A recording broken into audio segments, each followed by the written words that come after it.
Komið sæl og velkomin í fyrsta umræðuþáttinn fyrir alþingiskosningarnar í næsta mánuði. Við erum í beinni útsendingu í sjónvarpi og útvarpi og í kvöld ætlum við að kynna til leiks þau 12 framboð sem nú þegar hafa birt framboðslista í að minnsta kosti einu kjördæmi.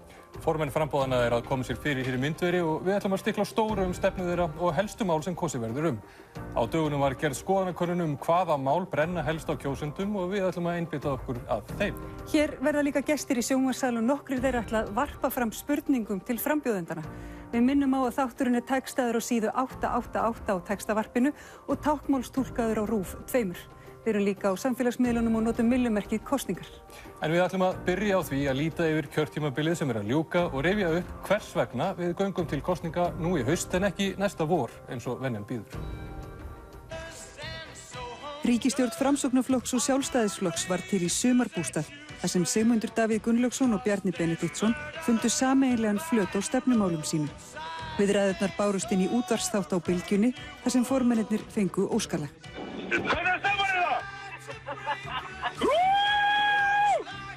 Og við fáum lagið hérna Wild Boys.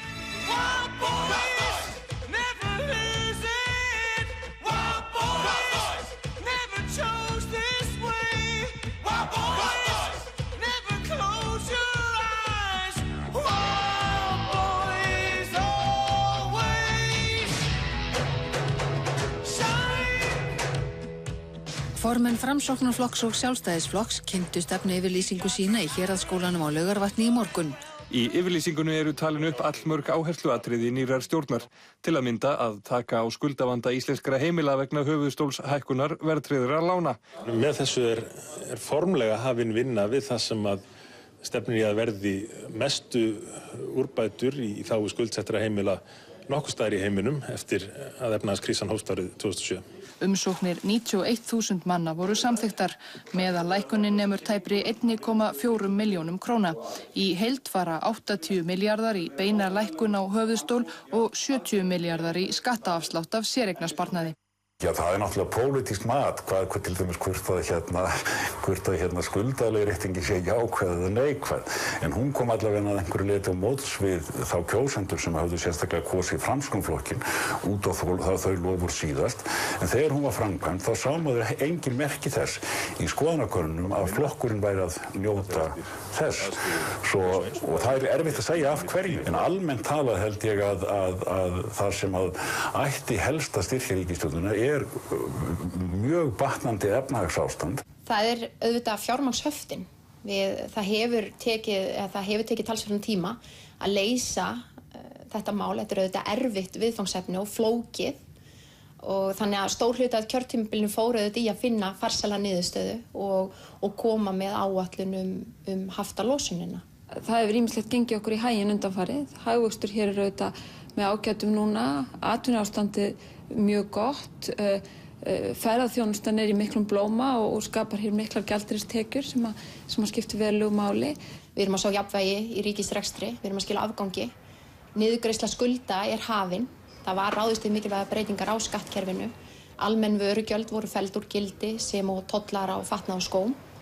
Tekjuskattur einstaklinga lækkaður og jafnframt var ráðist í breytingar á virðisaukaskattskerfinu. Og við aðstæður eins og núna, það felast auðvitað í þeim verulegar áskoranir við það að tryggja að hagkerfið ofhitni ekki og að við skiptum þessari velsæld með réttlætum hætti. Þar teljum við kannski að hefði þurft að gera betur að mörgu leyti. Ég tel að heilbrigðismálin verði mikilvægasti það mál sem verður kosið Það er áskorun framundan. Við erum að eldast sem þjóð og það er ljóst að það mun samfara öldrun þjóða munu útgjöld aukast til heilbrigðismála.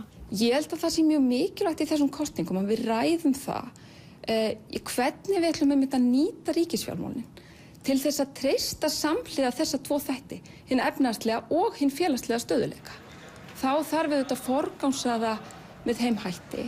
Þættir eins og grundvallar velferðarþættir eins og öruggt húsnæði, raunverulegt aðgengi allra að heilbrigðis- og menntakerfinu sé tryggt og þetta sé fjármagnað með réttlátu skattkerfi sem dreifir byrðunum. Almennt talað þá hins vegar hafa mál gengið Íslendingum svona frekar vel í haginn og efnahagsástandið hefur verið að batna og maður skildi ætla að ríkisstjórnin stæði vel vegna þess.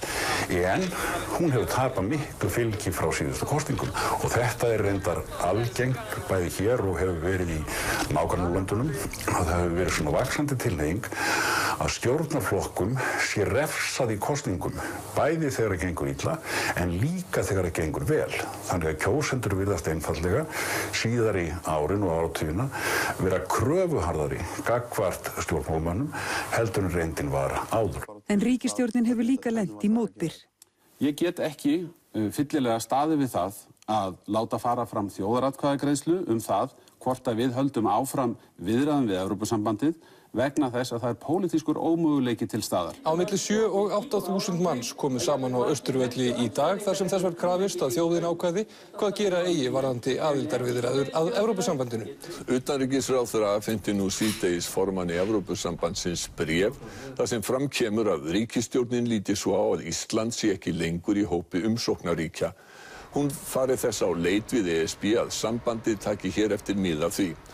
Gísli Freyr Valdórsson, fyrrverandi aðstoðarmaður Hönnu Birnu Kristjánsdóttur innanríkisráðherra, var í dag dæmdur í 8 mánaða skilorðsbundið fangelsi í lekamálinu.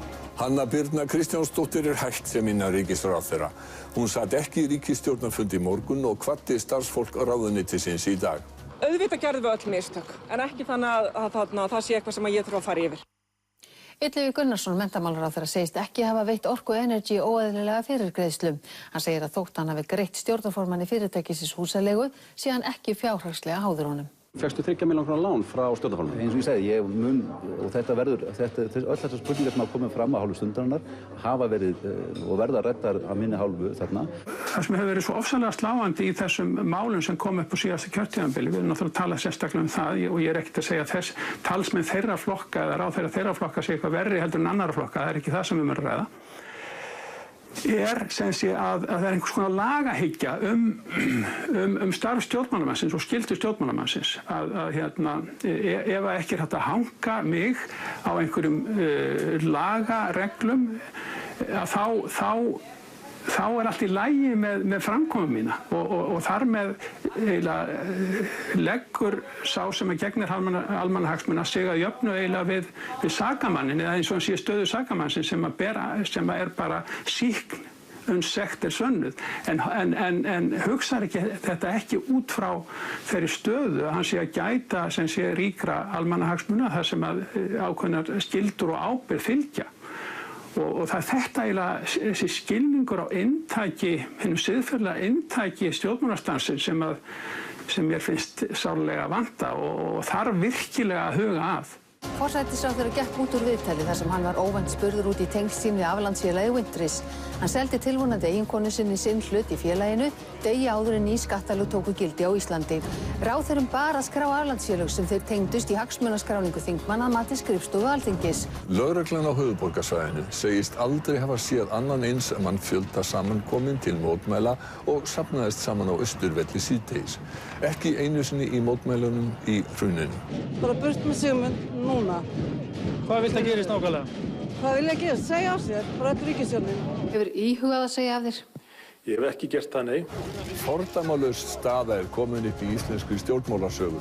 Forseti Íslands kveðst hafa synjað forsætisráðherra heimild til að rjúfa þing. Forsætisráðherra neitar því að hafa borið upp formlega tillögu þingrof. Já, eins og afstaða mín gaf til kynna, þá taldi ég það ekki við hæfi að forsetaembættið væri notað í slíkum aflraunum frá einni klukkustund til annarar milli forystumanna stjórnarflokkanna. Nei, mér finnst bara algjör skelfing að ef okkur tekst ekki að reka alla ríkisstjórnina í heild burtu. Viltu þá fá að kjósa? Já, sem fyrst, já.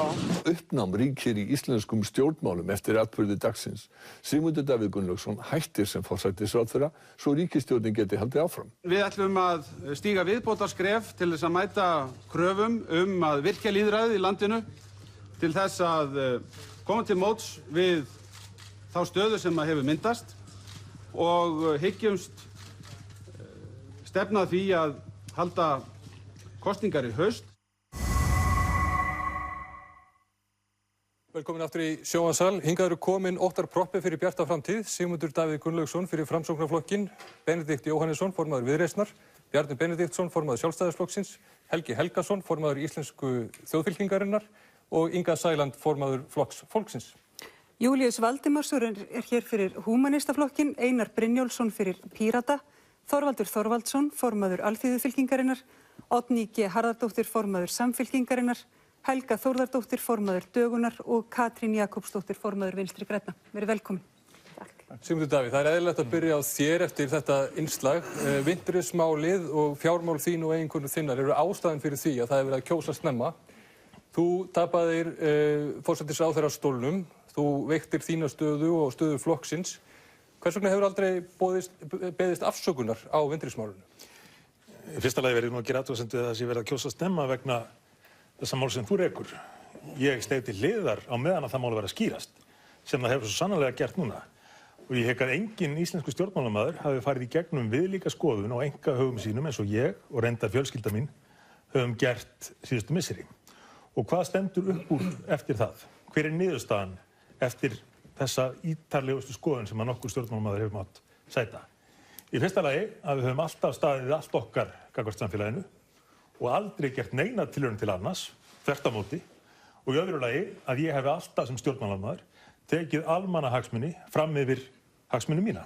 En finnst þér þá engin ástæða til þess að biðjast afsökunar á því að þú lékst tveimur gjöldum? Í því með hvaða hætti ég hef komið fram og ég get beðist afsökunar á mörgu sem einstaklingur og sem stjórnmálamaður. Og sem stjórnmálamaður verður maður alltaf að reyna að bæta sig og viðurkenna það að það sé stöðugt hægt að bæta sig. En það er ekki hægt að biðjast afsökunar á því að hafa orðið fyrir því sem ekki hægt að kalla annað en ótrúlega árás sem að kom á daginn og hefur sýnt sig og verið sannað að var tilefnislaus og ótrúlega gróf. Breytir ekki því að ég sem stjórnmálamaður og allir aðrir stjórnmálamenn verða stöðugt að velta því fyrir sér hvað ég geti gert betur og ég hef svo sannarlega gert hluti sem ég hefði viljað gera öðruvísi í þessu máli og öðrum málum og vinna því sem stjórnmálamaður ekki bara bæta samfélagið, heldur líka bæta sjálfum mér. Bara svo við komum því hreint áður en lengra er haldið, þér finnst þess að ekkert siðferðislega athugavert í það að forsætisráðherra eigi eignir á aflandsi? Ég hef aldrei átt aflandsfélag. Þú áttir eignir með eiginkonu þinni þangað til að þú keyptir af henni hlut fyrir $1 daginn áður en ný lög tóku gildi. Það er gott eftir alla þessa mánuði að þið skuli loksins gefa tækifæri til þess að láta þeir rétt að koma fram í þessu. Ég bara spyr, er ekkert siðferðislega athugavert við þetta? Ég hef aldrei átt hlut í þessum eignum, eins og hefur reynda verið útskýrt mjög ítarlega og mjög vel af hálfu þeirra sem hafa farið yfir þessa reikningarla. En það er hins vegar tilfellið að eiginkona mín átti eignir sem voru skráðar í ákveðnu landi sem hefur aldrei verið í skattaskjóli. Þetta er land sem er með tvísköttunarsamninga við Ísland, upplýsingaskiptasamninga við Ísland og jafnvel, þó að svo hefði ekki verið, þá hefði ekki skipt máli vegna þess að hún hefur alla tíð gefið allt upp, hverja einustu eign, nafn félagsins og heiti landsins á skattaskýrslu sinni. Við ætlum kannski bara að reyna að koma því á hreint, þú sem sagt eftir allt þetta sem á undan í gengið, alla þá atburðar á sem við lýstum hérna áðan og atburði sumarsins, þú sér enga ástæðu til þess að biðjast afsökunar á Wintris-málinu? Jú, ég nefndi það, ég get biðjast afsökunar á mörgum hlutum, en ég get ekki biðjast afsökunar á því með hvaða hætti ákveðnir aðilar, meðal annars á vegum ykkar stofnunar, gengur fram í þessu máli. Er vandamálið sem sagt í rauninni það hvernig var flett ofan á málinu frekar en gjörningurinn sjálfur? Í þínum hug? Berum bara saman umfjöllun mig og mín mál, eða réttara sagt konu minnar, fjölskyldu, og umfjöllun mál forsætisráðherra Bretlands, sem var þó sýnt fram á að hefði raunverulega notið hags af því að vera með eignum í eiginlegu skattaskjóli. Berum það saman við umfjöllun meðal annars hér mig og málefni konu minnar, þar sem að í engu var reynt að fela nokkuð hlut, í engu var reynt að stinga einhver undan, í engu var reynt að komast hjá því að greiða að öllu leyti til íslensks samfélags. Heldur þvert á móti, gengið eins langt og ég mögulega gat í því að gæta almannahagsmuna jafnvel þó að það kostaði mig eða fjölskyldu mína einhverja peninga. Ég held að við getum ekki haldið áfram með þetta. Þú hefur sagt að þið í Framsóknarflokknum hafið ekki náð að klára öll verkefni. Þau verkefni verða væntanlega sett á oddinn eftir kosningar. Hver eru þau? Svo sannarlega. Það eru nokkur mál sem ég hefði viljað sjá klárast og hefði getað klárast á þessu kjörtímabili. Hefðu klárast ef að það hefði haldið áfram í aðilegan tíma. Sérstaklega sé ég eftir því að að við skulum ekki geta klárað að leggja fram fjárlög þar sem við stöndum við þau fyrirheit sem við höfum gefið, gagnvart eldri borgurum, gagnvart öryrkjum, skýr loforð sem að ég sem forsætisráðherra gaf og við sem ríkisstjórn það að rétta hlutina þegar að staða ríkissjóðs leyfði. Nú leyfir staða ríkissjóðs það, en það verði ekki lögð fram fjárlög fyrir árið 2017 fyrir kosningar. Annað sem að mér gremst töluvert að við skulum ekki klára fyrir kosningar sú stór sókn í byggðamálum sem nauðsynleg. Við höfum boðað, við höfum búið til aðstæður til að fara í, en náum ekki klára fyrir kosningarnar. Og sjálfsögðu, verðtryggingamálin, staða fjármálakerfisins, þar sem að maður hefði viljað stíga stærri skref. En aðalatriðið í þessu öllu að við erum búin að búið til aðstæðurnar, við erum búin að búið til grunninn. Grunnurinn hefur aldrei verið jafn sterkur til að byggja á, þannig að við getum eftir kosningar klárað öll þessi mál og miklu fleiri til. Bjarni Benediktsson, það hefur líka blásið Sjálfstæðisflokkinn á þessu kjörtímabili. Þú og Ólöf Nordal reyndust bæði flækt í aflandseyjamálið. Hanna Birna Kristjánsdóttir þurfti að segja af sér eftir lekamálið. Illugi Gunnarsson reyndist fjárhagslega háður fyrirtæki sem að greiddi síðan götu á erlendri grundu. Hafa kjósendur einhverja ástæðu til þess að treysta Sjálfstæðisflokknum eftir allt þetta? Já, það sjálfsagt að menn spyrji sig að því á hverjum degi og kannski ekki síst þegar að nálgast kosningar. Sjálfstæðisflokkurinn hefur haldið kjörfylgi sínu allt þetta kjörtímabil það bil samkvæmt mælingum og við erum stolt af þeim árangri sem ríkisstjórnin sem við höfum átt aðild að að skila. Við erum stjórnmálaflokkur sem að vinna að hagsmunum landsmanna þannig að við viljum sjá lífskjörin í landinu fara jafnt og þétt upp á við. Og þetta sagði ég fyrir síðustu kosningar og þetta það sem við höfum gengið eftir. Fyrir þessar kosningar munum við sjá ýmis kosningaloforð. Vegna þess að menn eru almennt orðnir sammála það að staðan sé gjörbreytt. Fyrir síðustu kosningar var ríkissjóður rekinn með halla, staða heimilanna var veik, það vantaði fjárfestingu og við vorum föst í höftum og sáum ekki fram úr þeim. Þetta hefur allt breyst á einungis 3 árum sem að við höfum verið við völd. En megum við spyrja þig, Bjarni, hvaða mál ætlar Sjálfstæðisflokkurinn að sitja á oddinn í þessum kosningum? Það sem að skiptir langmestu máli og öll mál tengja inn á það að við höldum áfram þeim stöðuleika sem hér hefur náðst og byggjum þannig undir alvöru viðspyrnu til sóknar á þeim sviðum sem við þekkjum svo vel úr umræðinni. Í fyrsta lagi þetta ríkisstjórnin sem fyrst allra ríkisstjórna sýnir fram á það hvernig við getum fjármagnað og byggt nýjan Landspítala. Það þarf að fylgja þeim áformum eftir, draga úr kostnaðar þáttöku eða greiðslu sjúklinga í heilbrigðiskerfinu. Í annan stað, eins og Sigmundur Davíð hefur hér komið inn á, þá erum við að vinna í breytingum á almannatryggingakerfinu og ætlum að styrkja það. Við ætlum að nota bætta stöðu ríkissjóðs til þess að gera það. Við þurfum á sama tíma að halda stöðuleikanum vegna þess að hann forsenda þess að verðbólga lækki hér og vextir. Heimilin greiða 100 milljarða á ári í vexti af íbúðaskuldum og öðrum skuldum. 1% lækkun vaxta myndi þannig skila til heimilanna það bil 20 milljörðum vegna þess að meðaltali eru heimilin að greiða í kringum 5% vexti. Þetta eru mál sem við munum fylgja fast eftir, að styrkja velferðarkerfið á grundvelli kraftmikils atvinnulífs og í dag horfum við fram á það að við séum að upplifa lengsta, samfellda, hagvaxtarskeið Íslendinga. Þannig að tækifærin eru svo sannarlega til staðar til að halda áfram á þessari braut. Einar Brynjólfsson fyrir Pírata. Þið Píratar hafið sagt að þið viljið stutt þing sem einbeitir sér að því að kalla fram þjóðaratkvæðagreiðslu meðal annars stjórnarskrána Evrópusambandsumræðurnar. Standið þið fyrir eitthvað annað? Við stöndum fyrir miklu meira. Vissulega það rétt hjá þér, já, við viljum gjarnan koma niður í stjórnarskrá í gagnið. En á grundvelli hennar og í kjölfar hennar viljum við einhenda okkur í það verk að endurreisa heilbrigðiskerfið, velferðarkerfi í heild sinni. Við viljum skera upp mörg kerfi, við viljum umbylta sjávarútvegskerfinu, við viljum breyta og bæta hag bænda með því að endurskoða þennan búvörusamning sem að nýlega var samþykktur. Við viljum opna stjórnsýsluna, gera hana gagnsærri, fletta ofan af spillingu. Það er að nóg að taka. Þið viljum bylta samfélaginu beinlínis? Já, við viljum gera það. Það er ekki hægt að segja annað. Katrín, þið í Vinstri grænum, þið hafið verið að gagnrýna stjórnarflokkana fyrir forgangsröðun, til dæmis að það sé ekki nægilega miklu varið í heilbrigðis- og velferðarmál. Meðal annars til þess að leiðrétta skekkjur sem urðu til á meðal annars á síðasta kjörtímabili á ykkar vakt. Það trúverðugt? Já, okkar vakt. Við tókum nú við ríkissjóði sem var nánast gjaldþrota eins og kannski allt í lagi að rifja upp og þó að efnahagurinn hafi gengið vel núna, sem mikið fagnaðarefni fyrir okkur öll, þá byrjaði auðvitað sú þróun ekki með því að Wild Boys kæmu hér og tækju við 2013. Þetta búið að vera eitt samfellt verkefni frá árinu 2008 þar sem allir hafa lagt hönd á plóg. Það hefur margt hjálpað til dæmis aukin uppgangur ferðaþjónustu sem auðvitað fær okkur bara gríðarlegan kraft inn í samfélagi sem mjög mikilvægt. En það sem við gagnrýnum kaupmáttur hefur aukist, við erum að sjá fram á vöxt í samfélaginu en hvernig erum við að deila þessum gæðum? Og það alveg sama hvernig við horfum á tölurnar, við erum enn að horfa á þær tölur að öryrkjar og aldraðir eru sumir hverjir að fá hér bætur upp á 160 til 180 krónur á mánuði sem óásættanlegt. Við erum að horfa upp á það að fólk veigra sig við því að sækja nauðsynlega heilbrigðisþjónustu eða ná sér í lyf út af efnahag. Við erum að horfa upp á menntakerfi sem langt á eftir öðrum OECD-löndum þegar kemur að framlögum per nemenda.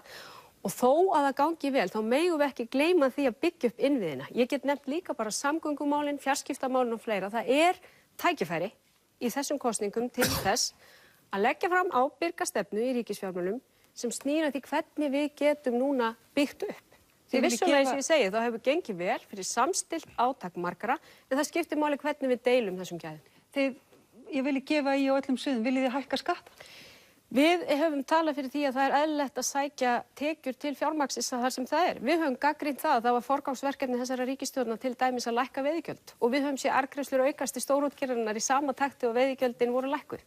Við teljum það eðlilegt að sækja tekjur þangað sem fjármagnið Við erum ekki að tala fyrir skattahækkunum á lágtekjuhópa eða millistéttahópa. Við erum ekki að tala fyrir því að hækka skatt á matvæli eins og þessi ríkisstjórn gerði til dæmis. Þorvaldur Þorvaldsson, Alþýðufylkingin hefur markað sér sess yst á vinstri væng íslenskra stjórnmála. Þið leggið áherslu á félagsvæðingu samfélagsins og stillið því upp gegn markaðsvæðingu samfélagsins. Hvað eigið þið við með því í örstuttu máli? Já, við eigum við það að við viljum að innviðir samfélagsins og þar með fjármálakerfi verði félagslega rekið. Þannig að menn standi ekki frammi fyrir því að flokkar sem þykjast vera vinstri flokkar komast til valda og gerir bara svo allt eins og hægri flokkarnir vegna þess að það eru auðmannaklíkur sem að eiga allt fjármagnið. En hvað eigið við með félagsvæðingu? Við eigum við það að hún sé ekki rekin í hagnaðarskyni. Dragi ekki til sín hagnað sem að ég tel að í raun og veru sé 100 milljarða á ári sem að í raun og veru er tekið út úr raunhagkerfinu og í raun og veru á kostnað heilbrigðiskerfisins og á kostnað velferðina almennt og kostnað lífskjara. Ég alls ekki sammála því að það gangi vel í dag. Er þetta ekki bara draumórar sem að munu aldrei rætast? Þetta eru ekki draumórar. Það eru draumórar hins vegar að geta notað sömu peningar í marga hluti. Geta lofað auðmönnunum, velferðarkerfinu og almenningi sömu peningum. Það er ekki hægt. Ég nefnilega segi að það gengur bara ekkert vel hérna. Það gengur bara mjög illa. Fólkið, það er þúsundir sem að þeir Katrín og flokkur Oddnýjar G. Harðardóttur rák út á götuna á síðustu kjörtímabili vegna fátæktar. Það núna, og ekki nóg með það, þrengdu aðganga lánsfé stórlega. Þannig að fólk sem hafði góða greiðslugetu fékk ekki lán til þess að koma sér upp öðru húsnæði. Það núna þvingað til þess að leigja íbúð dýrum dóm ef það hefur þá yfir höfuð efni á því. Og ef það færi nokkuð í samkeppni við túrismann og þetta hefur, ég hugsa að alla mína tíð hérna á höfuðborgarsvæðinu sem nálgast 40 ár hefur verið húsnæðiskreppa fyrir fátækt fólk og ég held að hún sé verri núna heldur en nokkuð sem fyrir. Oddný, þú verður eiginlega að fá að svara þessu sem fyrrverandi fjármálaráðherra. Já, ég er ekki viss að ég eigi að svara þessum ásökunum sem hér voru settar fram.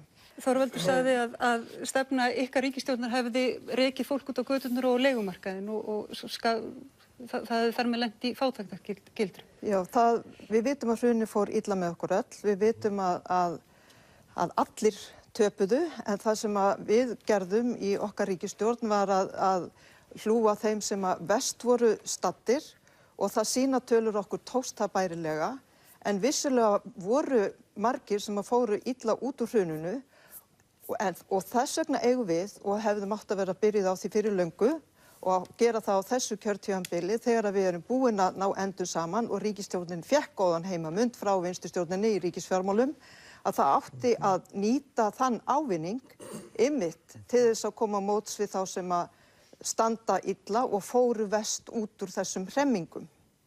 Árný, Samfylkingin átti að vera breið fylking jafnaðarmanna á Íslandi. Hún núna svipur hjá Sjón, fylgið í sögulegu lágmarki. Af hverju þetta? Hvernig skýrið þetta? Er þetta fólkið eða er þetta málefnin sem veldur því að fólk, kjósendur virðast ekki hafa áhuga á okkur? Ég veit að úti í samfélaginu eru margir sammála okkar áherslum og ég sannfærð það að þegar við núna förum að kynna með skýrum hætti okkar stefnumál að þá munum við ná eyrum kjósenda og staða okkar mun batna. Það er mikilvægt fyrir íslenskt samfélag að hér sé stór jafnaðarmannaflokkur. En já, staðan ekki góð eins og hún núna. Við þurfum að spýta í lófana og það munum við gera vegna þess að skiptir máli ekki bara fyrir flokkinn, heldur skiptir það máli fyrir íslenskt samfélag að hér sé stór jafnaðarmannaflokkur. Hver eru þessi stefnumál sem að þú heldur að muni koma kjósendum Samfylkingar aftur heim? Við munum leggja áherslu á heilbrigðismálin og þar er markmiðið að setja heimsmet. Hér hafa verið sett meint heimsmet á kjörtímabilinu. Við viljum að markmiðið verði að við verðum best í heimi að hugsa vel fólkið okkar. Þannig að við ætlum að bæta heilbrigðiskerfið og þá að vera ókeypis og aðgengilegt fyrir alla. Við ætlum síðan að horfa á fjölskylduna og vandamál sem að fjölskyldunar standa fyrir ætlum við að leysa út frá sjónarhóli barna. Þannig að börn eiga ekki að þurfa að flakka á milli skóla vegna óöryggis á húsnæðismarkaði. Og fátæk börn eða börn sem að búa við efnahagslegan skort á Íslandi talin í þúsundum og flest þeirra búa í leiguhúsnæði. Þannig að við munum sérstaklega horfa á þennan hóp og fjölga hér almennum leiguíbúðum og að stuðningur verði bæði við þá sem leigja og eins þá sem að eiga og okkur finnst efnahagslegu stöðugleiki mjög mikilvægur en ef að jafnvægi í tölum ríkisbókhaldsins skiptir engu máli ef að umhyggjan ekki fyrir fólkinu. Þannig við verðum að hafa jafnvægi á milli efnahagslegs stöðugleika og félagslegs stöðugleika og það er reiði enn í fólki vegna þess að árangrinum sem við náðum á síðasta kjörtímabili hefur ekki verið skipt með réttlátum hætti. Takk fyrir það. Við ætlum að fara í næsta. Júlíus Valdimarsson, þið hjá Húmanistum, þið hafið haldið uppi merkjum húmanisma í stjórnmálum árabil. Hvað eigið þið við með því? Í rauninni að setja manneskjuna fram fyrir hagsmuni peningavaldsins og við höfum í síðustu kosningum þá dróðum við það fram hvernig að við lifum raunverulega í ræningjalandi. Við erum arðrænd af bankavaldinu sem að sogar til sín peninga upp á við í formi vaxta. Við tókum okkur til og reiknuðum út eða ætluðum á það að hvaða fjárhæð vaxta útgjöld þjóðarheimilið hefur. Það er að segja heimilin, atvinnulífið, ríkið.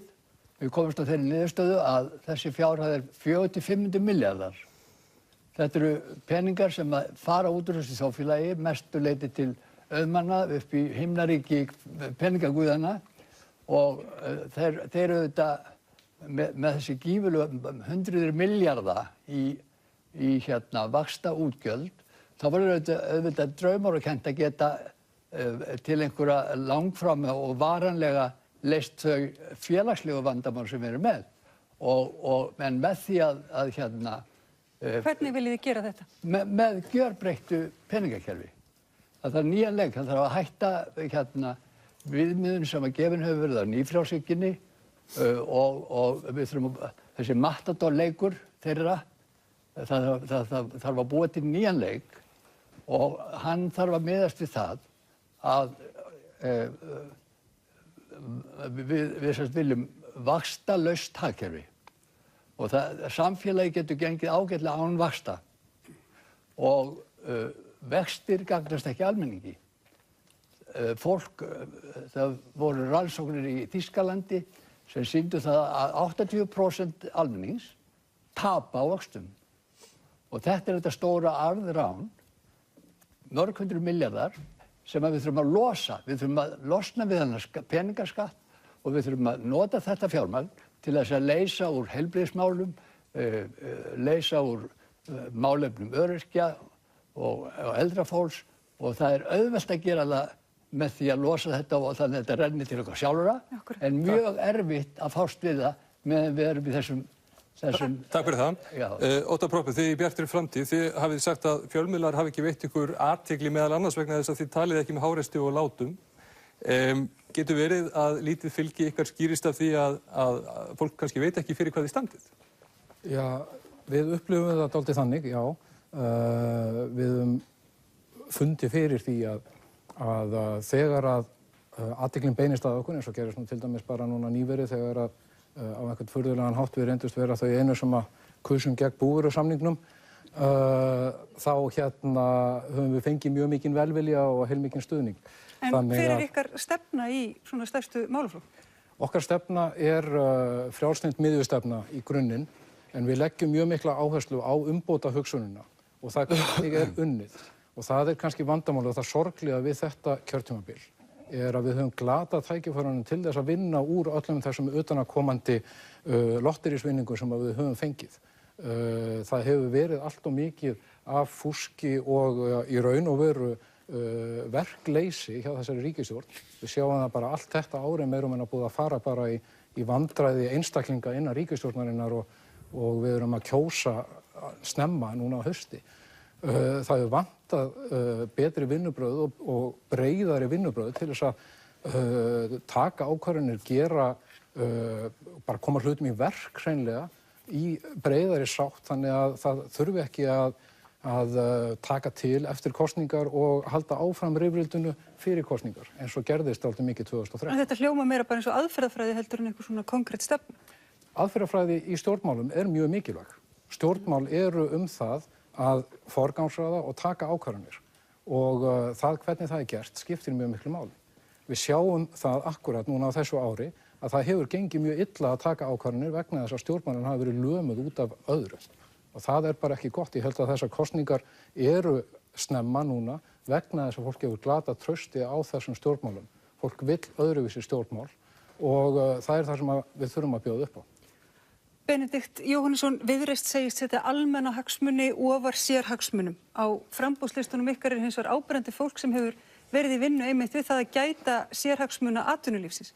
Hvernig geta kjósendur treyst því að almannahagsmunir verði látnir ráða ef að hagsmunir atvinnulífsins koma til tals? Já, þarna er nú kannski sjónarmið að auðvitað fara hagsmunir atvinnulífsins og almennings saman.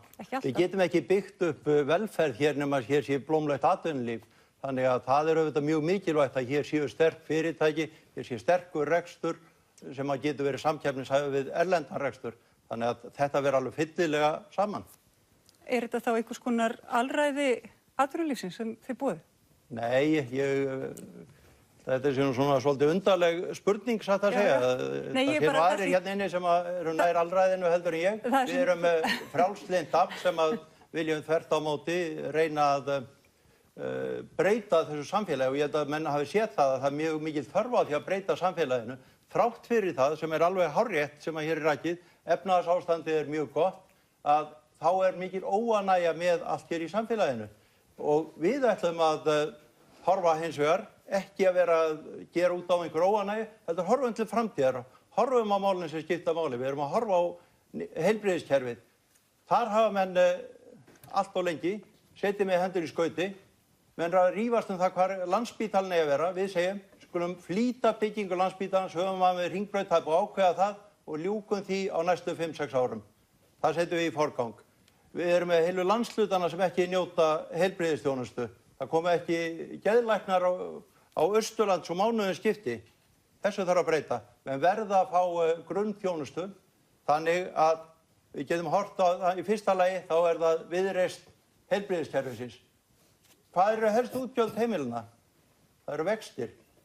Ungt fólk sem skuldar kannski 25 milljónir í íbúð og er með óverðtryggt lán, þau borgaðum það fyrir 150.000 á mánuði. Ef vextir hér væru svipaðir og gerist í öðrum löndum, þá væri þessi útgjaldalegu miklu minni. Hvernig hægt að lækka vextina? Jú, við erum með leið til þess. Við viljum festa gengi krónunnar við erlendan gjaldmiðil með svonefndu myntráði. Þetta lausn sem hefur verið notuð víðan annars staðar. Það sem að sýnir sig þá það að smám saman lagar gengi gjaldmiðilsins, í okkar tilviki krónunnar, vexti gjaldmiðilsins, sig að vöxtunum erlendis. Segjum bara að þið lækki úr 7,5% niður í 4%, þá erum við að lækka mánaðarlega útgjöldum það til 75.000 krónur hjá venjulegu fólki. Það það til 100.000 króna kauphækkun. Þetta alveg kjarabætur. Þannig að við erum að tala hér viðreisn heimilina líka. Og í þriðja lagi það traustið. Það ekki nema 1 af hverjum 7 Íslendingum sem segist treysta Alþingi. Af hverju skyldi það vera? Við sjáum það aftur og aftur. Það vegna þess að stjórnmálamenn lofa einhverju og standa ekki við það. Það vegna þess að þegar kemur að því að almannahagsmunir vera varðir á Alþingi, tökum til þess búvörusamningana sem var verið að nefna hér áðan. Hvað það margir alþingismenn sem stilla sér upp með neytendum í búvörusamningunum og vilja ekki festa þetta gamla kerfi í 10 ár? Það eru 7 alþingismenn af 63. Aðrir greiða annað atkvæði með, sitja hjá eða eru bara einhver stór út í bæ að borða kökur. En munið þið Viðreisn berjast fyrir Evrópusambandsaðild? Við munum berjast fyrir því og það nú mjög gott að spyrja þetta vegna þess að það var helsta loforð þessara manna sem standa hér sitt hvor megin við mig. Ég ekki búinn að segja eins og hvert loforðið var. Sá sem stóð undir hérna vinstra megin við mig, ágætur og traustur maður, hann tekur það fram að rétt fyrir kosningar að Sjálfstæðisflokkurinn muni berjast fyrir því að verði kosið með Evrópusambandsaðild á fyrri hluta kjörtímabilsins og þetta var svo heilagt loforð að það var sérstaklega tekið fram og við það munum við standa. Svo allt í einu fundin upp einhver ómöguleiki. Þannig að vona fólk vantreysti slíku stjórnmálabastri þegar allir flokkarnir hver á fætur öðrum bregðast með þessum hætti. Það krafa breytingar, það krafa að byggja upp traust. Það sem sagt Viðreisn Alþingis. Bjarni, viltu svara þessu? Já, þetta bara rangt að þetta hafi verið helsta loforð okkar. Okkar loforð hefur staðið til þess að halda Íslandi utan Evrópusambandsins. Og það ágætt að Benedikt gengst við því hér að hans flokkur vill ganga í Evrópusambandið vegna þess að það hefur verið allt of mikið af viðræðu sinnum í Evrópumálum á Íslandi. Það nefnilega ekki þannig að þjóðum standi til boða að knýja dyra hjá Evrópusambandinu og segjast vera mætt þangað til þess að spjalla. Það hefur engin áhuga að ræða við þjóðir sem eru komnar til að spjalla. Og það ekki hægt að leiða þjóð og það getur ekkert stjórnmálaafl látið taka sig alvarlega sem að hefur eingöngu þá stefnu að spjalla saman við Evrópusambandið. Annaðhvort ætla menn að fara þar inn og sækja af alvöru og fá þá Evrópusambandið að borðinu eða menn sleppa því. Sjálfstæðisflokkurinn ætlar að sleppa því, því lofaði hann fyrir síðustu kosningar. Við ætlum að halda landinu utan Evrópusambandsins og það í samræmi við hverja einustu könnun. En þið lofuðu líka það þetta sem hefur verið gert. Ég hef margoft farið yfir það hvernig það mál hefur verið. Hvernig dettur mönnum í hug að ein ríkisstjórn þar sem engin ráðherra styður inngöngu í Evrópusambandið og það ekki meirihluti á Alþingi fyrir því að ganga í Evrópusambandið að slík ríkisstjórn eigi að fara að setja á stað viðræði við Evrópusambandið. Þetta ámar ekki þurfa að ræða hér af einhverju alvöru. En þetta svo augljóst og það sem líka augljóst það að okkar stefna í samræmi við vilja landsmanna. Það svo einfalt. Þá spyrjum við á móti hvernig datt nokkrum manni í huga að lofa því fyrir kosningar að það ætti að greiða þetta atkvæði? Í kjarnan vorum við að segja það að við erum viljug til þess að beita þjóðaratkvæðagreiðslunum til þess að höggva á hnúta þegar þess þarf með. Og í þessu máli þá atvikaðist þetta eins og það gerði. Kosningaúrslitin voru skýr. Flokkarnir sem töluðu gegn því að gangi í Evrópusambandið, þeir unnu stórsigur. Flokkarnir sem báru upp í Evrópusambandsviðræðurnar, Samfylkingin og Vinstri græn, þeir voru raskiltir í kosningunum. Þetta svo einfalt. Og hefur einhver séð einhver tímann könnun það að Íslendingar vilji gangi í Evrópusambandið? Hvers vegna vera að ræða þetta mál? Og hvers vegna vera að ganga til kosninga með það sem stefnu að ganga í Evrópusambandið þvert á vilja landsmanna? Það auðvitað galið. Það meira sér hörðustu Evrópusinnar hafa engan áhuga á því. Við verðum að halda áfram hérna. Helgi Helgason, Íslenska þjóðfylkingin, þið boðuð á dögunum til mótmælastöðu á Austurvelli gegn nýjum útlendingalögum og þið hafið tekið eindregna afstöðu gegn íslam og viljið banna búrkur. Stefna ykkar að byggja á, eða ala á hræðsluáróðri? Nei, alls ekki. Við erum heldur ekkert að gera það. Stefna okkar byggist bara fyrst og fremst á því hvað að gerast í Evrópu og í löndunum í kringum okkur. Það vita allir hvernig ástandið þar og Í Svíþjóð sérstaklega. Þú kannski segir okkur svona sem ekki... Er það ekki bara harla gott?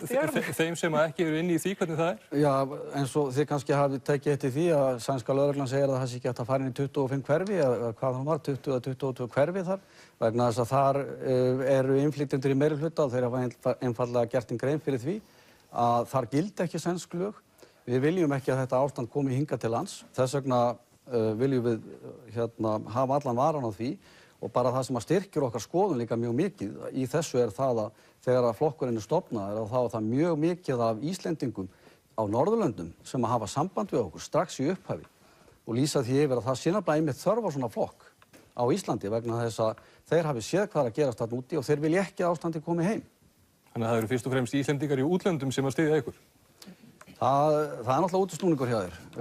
Við höfum náttúrulega ekki mælst í skoðanakönnunum endilega vegna þess að það hefur ekkert verið spurt okkur hingað til, en við finnum mikið meðbyr og við finnum að fólk að styðja okkur og það er líka margir sem að þora í sjálfu sér ekki að koma fram vegna þess að þeir sem að vilja að þetta ástand komi hingað til lands, vilja flytja hér inn óheft flóttamenn, taka við þeim á blankó tékka á meðan aðrir Íslendingar eiga ekki húsaskjóla eða neitt slíkt, að þeir héldu, þetta fólk hélt að það hefði þessa umræðu í heljargreipum og fólk þyrði ekki að koma fram og segja sína skoðun á þessu máli.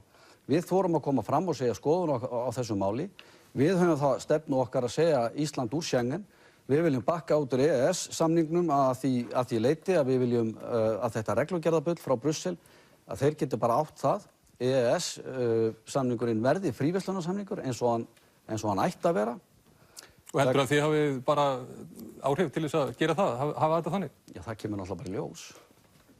Í kosningum, það kemur sennilega í ljós. Það kemur í ljós. En þið skipuluðu þessi mótmæli þarna gegn útlendingalögunum. Er þetta ykkar eina stefnumál? Það er, hvað ég var að segja, að ala á að þið vilja ekki útlendinga til landsins? Nei, sjálfsögðu ekki. Útlendingalögin náttúrulega, það er svo hluti í flóttamanna, flóttamenn í útlendingalögunum sem við gerum athugasemdir við. Við erum ekkert að ala á útlendingahatri.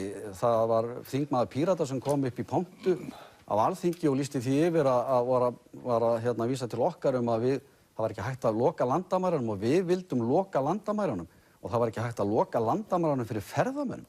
Þannig þetta er svona vitleysa í hug. Við erum ekkert að fara að loka landamærunum fyrir ferðamönnum. Þið hafið talað að segja Ísland úr Schengen, eða ekki? Já, við viljum bara hafa stjórn á landamærunum. Bretar og Írar eru ekki Schengen. Við viljum bara reyna að hafa stjórn á landamærunum. Við viljum... Þannig að þið eru svona meira einangrunarsinnar? Alls ekki. Við viljum opna gluggann til Evrópu alveg upp á gátt. Við viljum fá fríverslunarsamning við Evrópu og aðrar þjóðir. Við viljum ekki ganga í ESB vegna þess að það er náttúrulega bara svona tollaklúbbur. Við viljum að Ísland sjái sjálft það að semja við önnur ríki og þetta hefur ekkert með það að gera að við séum einangrunarsinnar eða eitthvað svoleiðis. Það er bara útúrsnúningur. Helga Þórðardóttir, Dögun bauð fram í síðustu kosningum og varð meðal annars til úr fjöldahreyfingum, pólitískum hreyfingum sem spruttu upp úr í kjölfar hrunsins. Nú eru 8 ár liðin frá hruni. Eru þessi stefnumál, eiga þau eitthvað erindi við þjóðina í dag? Já, svo sannarlega. Við teljum að það hafi ekkert orðið neinar kerfisbreytingar. Við erum lausnamiðaður flokkur sem viljum sjá kerfisbreytingar. Við viljum koma á réttlæti fyrir fólkið í landinu. Það er fátækt á Íslandi og finnst það ólíðandi í svona ríku landi. Við viljum að það sé engin laun eða bætur undir 300.000 og við viljum minnka völd fjármálakerfisins yfir lífi okkar, að fjármálakerfi fari að þjóna okkur en ekki öfugt. Við viljum stofna samfélagsbanka, við viljum afnema verðtrygginguna, þetta er allt. En þá sem er í gildi í dag á neytendalánum, við segjum öruggt húsnæði er mannréttindi, það er skelfileg staða á húsnæðismarkaðnum, við viljum auka valkosti á húsnæðismarkaði með að stofna langtíma leiguréttarfélög, við viljum að auðlindirnar séu í eigu þjóðarinnar, alltaf og aldrei einkavæddar, við viljum stokka upp stjórn fiskveiða, byrja á því að setja allan fisk á markað og gefa krókaveiða frjálsar, auka lýðræðið, færa valdið til fólksins með beinu lýðræði. Margt af þessu sem þú ert að telja upp hefur verið reynt og það hefur verið barist fyrir þessum hugmyndum alveg frá hruni. Af hverju heldur þetta takist núna eftir þessar kosningar? Við verðum að berjast fyrir því. Því að ég held að það sé þarna fólk úti sem er svolítið búið að missa vonina og þarf að finna að það er einhverjir enn að berjast fyrir þessu. Því þetta eru málefni fyrir réttlæti og sanngirni og ég held að fólk vilji núna, sé farið að skilja að þetta sé nauðsynlegt. Inga Sæland, Flokkur fólksins, þið leggið mesta áherslu á baráttu gegn óréttlæti og fátækt, einkum að því að bæta kjör öryrkja og aldraðra. En samkvæmt nýrri úttekt sem Hagstofan vann fyrir velferðarvaktina, þá býr 1,3% þjóðarinnar við sára fátækt. Getur ekki bara verið að þar sem efnahagurinn er að upplifa, það sé kannski ekki endilega þörf fyrir sérframboð þennan málaflokk? Nei, alls ekki. Við í rauninni erum til að því að við trúum því ekki í eina sekúndu að sé nóg að dusta ríkja og gamlum kosningaloforðum og eigi að fara að standa við þau nú. Þess vegna var Flokkur fólksins til og hann var til vegna þess að þegar við erum að tala hvernig verið að reikna út fátækt og annað slíkt, að vera að taka saman meðaltal hjá þeim sem eru síðan með hæstu launin og hinn sem eru með lægstu launin og slengja svo fram einhverju sem er bara ofsalega fínt. Það er náttúrulega bara alveg glórulaust.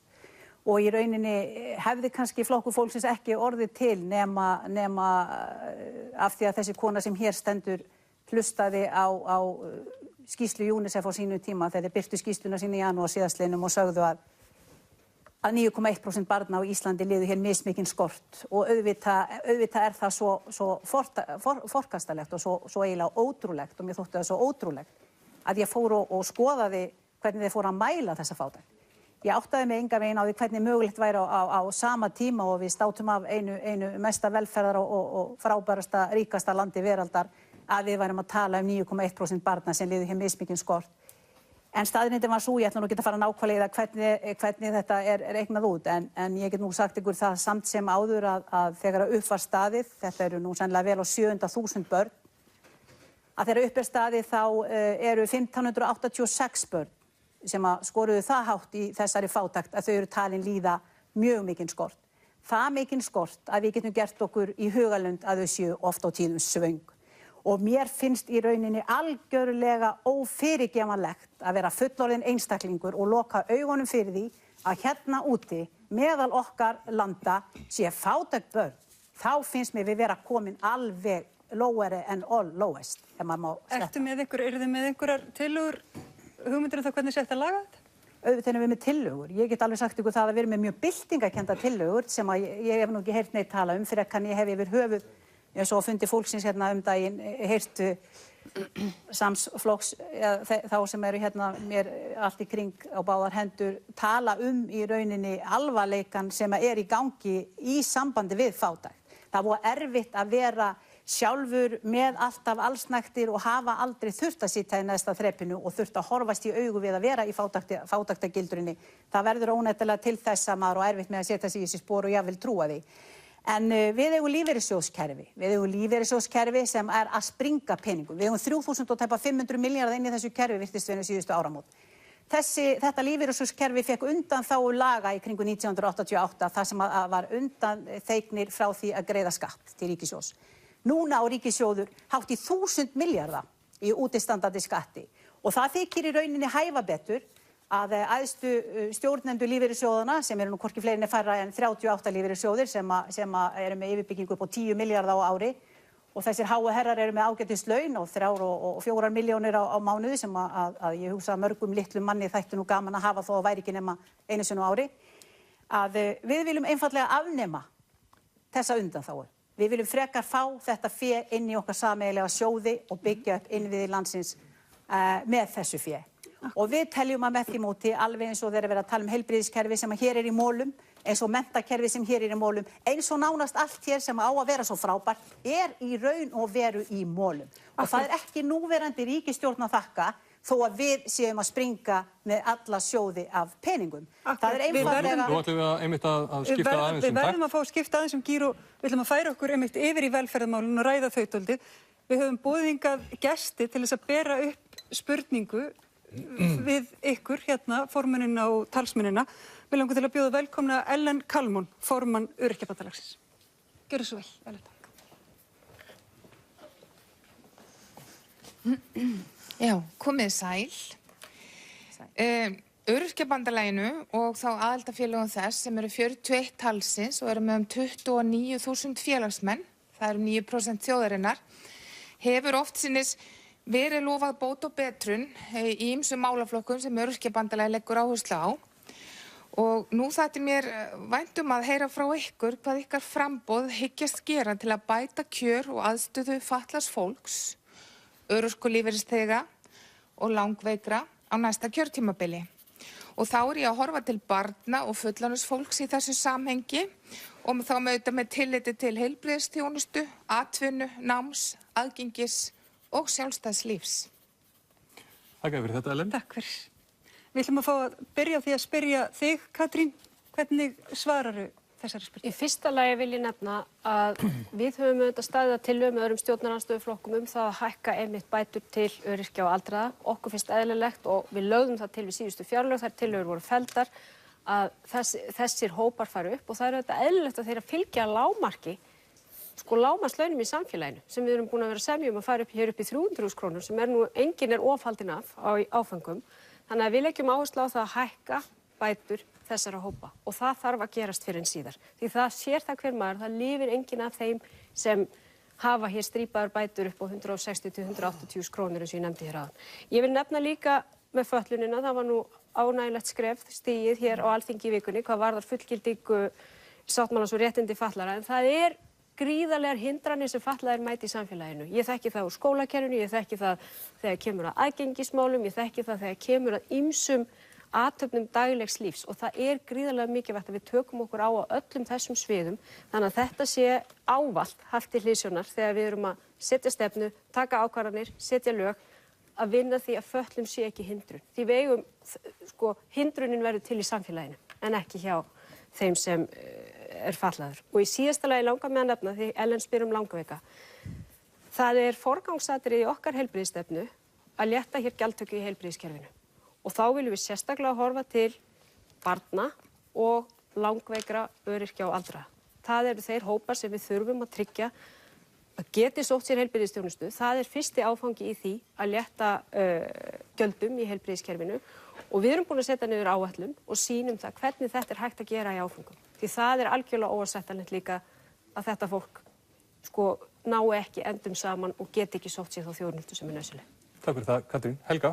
Já, eins og ég sagði áðan, þá tölum við að enga bætur eða laun séu undir 300.000 krónum, 300.000 á mánuði og við leggjum gríðarlega áherslu á þetta og við tölum líka að afnema tekjutengingar milli, það mjög slæmt samband milli almannatryggingakerfisins og lífeyriskerfisins, við viljum afnema það og nú svo viljum við náttúrulega gjaldfrjálst heilbrigðiskerfi og líka skólakerfi, spurðum börnin og heilbrigðiskerfið.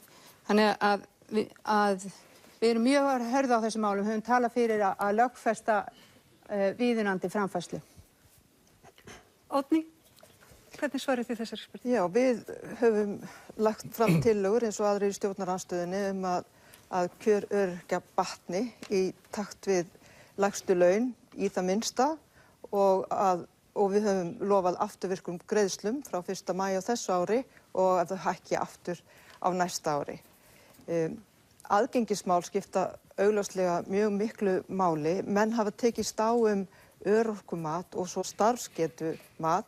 Þar vandamálið kannski helst það að það vantar fleiri störf við hæfi öryrkja og við þurfum að taka höndum saman það, ríkið og sveitarfélög og fyrirtæki, að skapa slíkar aðstæður og síðan erum við með fólk sem aldrei mun fara út á vinnumarkaðinn og við verðum það skylda okkar að tryggja að þau búi ekki við fátækt. Síðan það húsnæðismálin sem þarf að taka föstum tökum fyrir þessa hópa eins og aðra.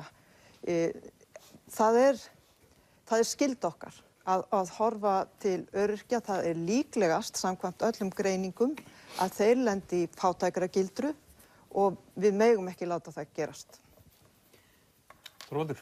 Já, við höfum á okkar stefnuskrá í fyrsta lagi að með í ákveðinni neyðaráætlun að byrja á því að færa kjör öryrkja upp í lágmarkskjör öryrkja verði samkvæmt framfærslum viðmiði. Við viljum vinda ofan af lífeyrissjóðakerfinu.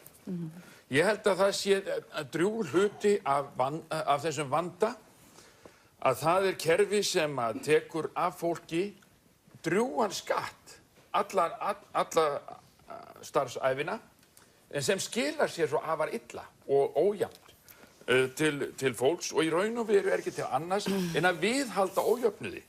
Ég hef líkt þessu við það að kaupa í matinn til 50 ára. Aðeins bara svo ég skilji þig rétt. Viltu leysa upp lífeyrissjóðina? Ertu að segja það? Já, í áföngum. Við viljum ná samkomulagi, þjóðarsátt það að vinna okkur út úr því að það verði bara þegnréttur í samfélaginu, borgaralegur réttur allra sem ekki geta unnið fyrir sér á vinnumarkaði, hvort sem þeir eru veikir, öryrkjar eða atvinnulausir eða öðrum ástæðum, að þeir fái sem sagt bara jafnar greiðslur óháð því hvað þú hefur haft áður. Það er óþarfi að viðhalda ójöfnuðinum áfram eftir það og vegna þess að í raun og veru þessi sjóðir skilast ekki. Ég hef líkt þessu við að kaupa í matinn til 50 ára og við vitum ekki hvað á eftir að gerast á þessum 40 eða 50 árum.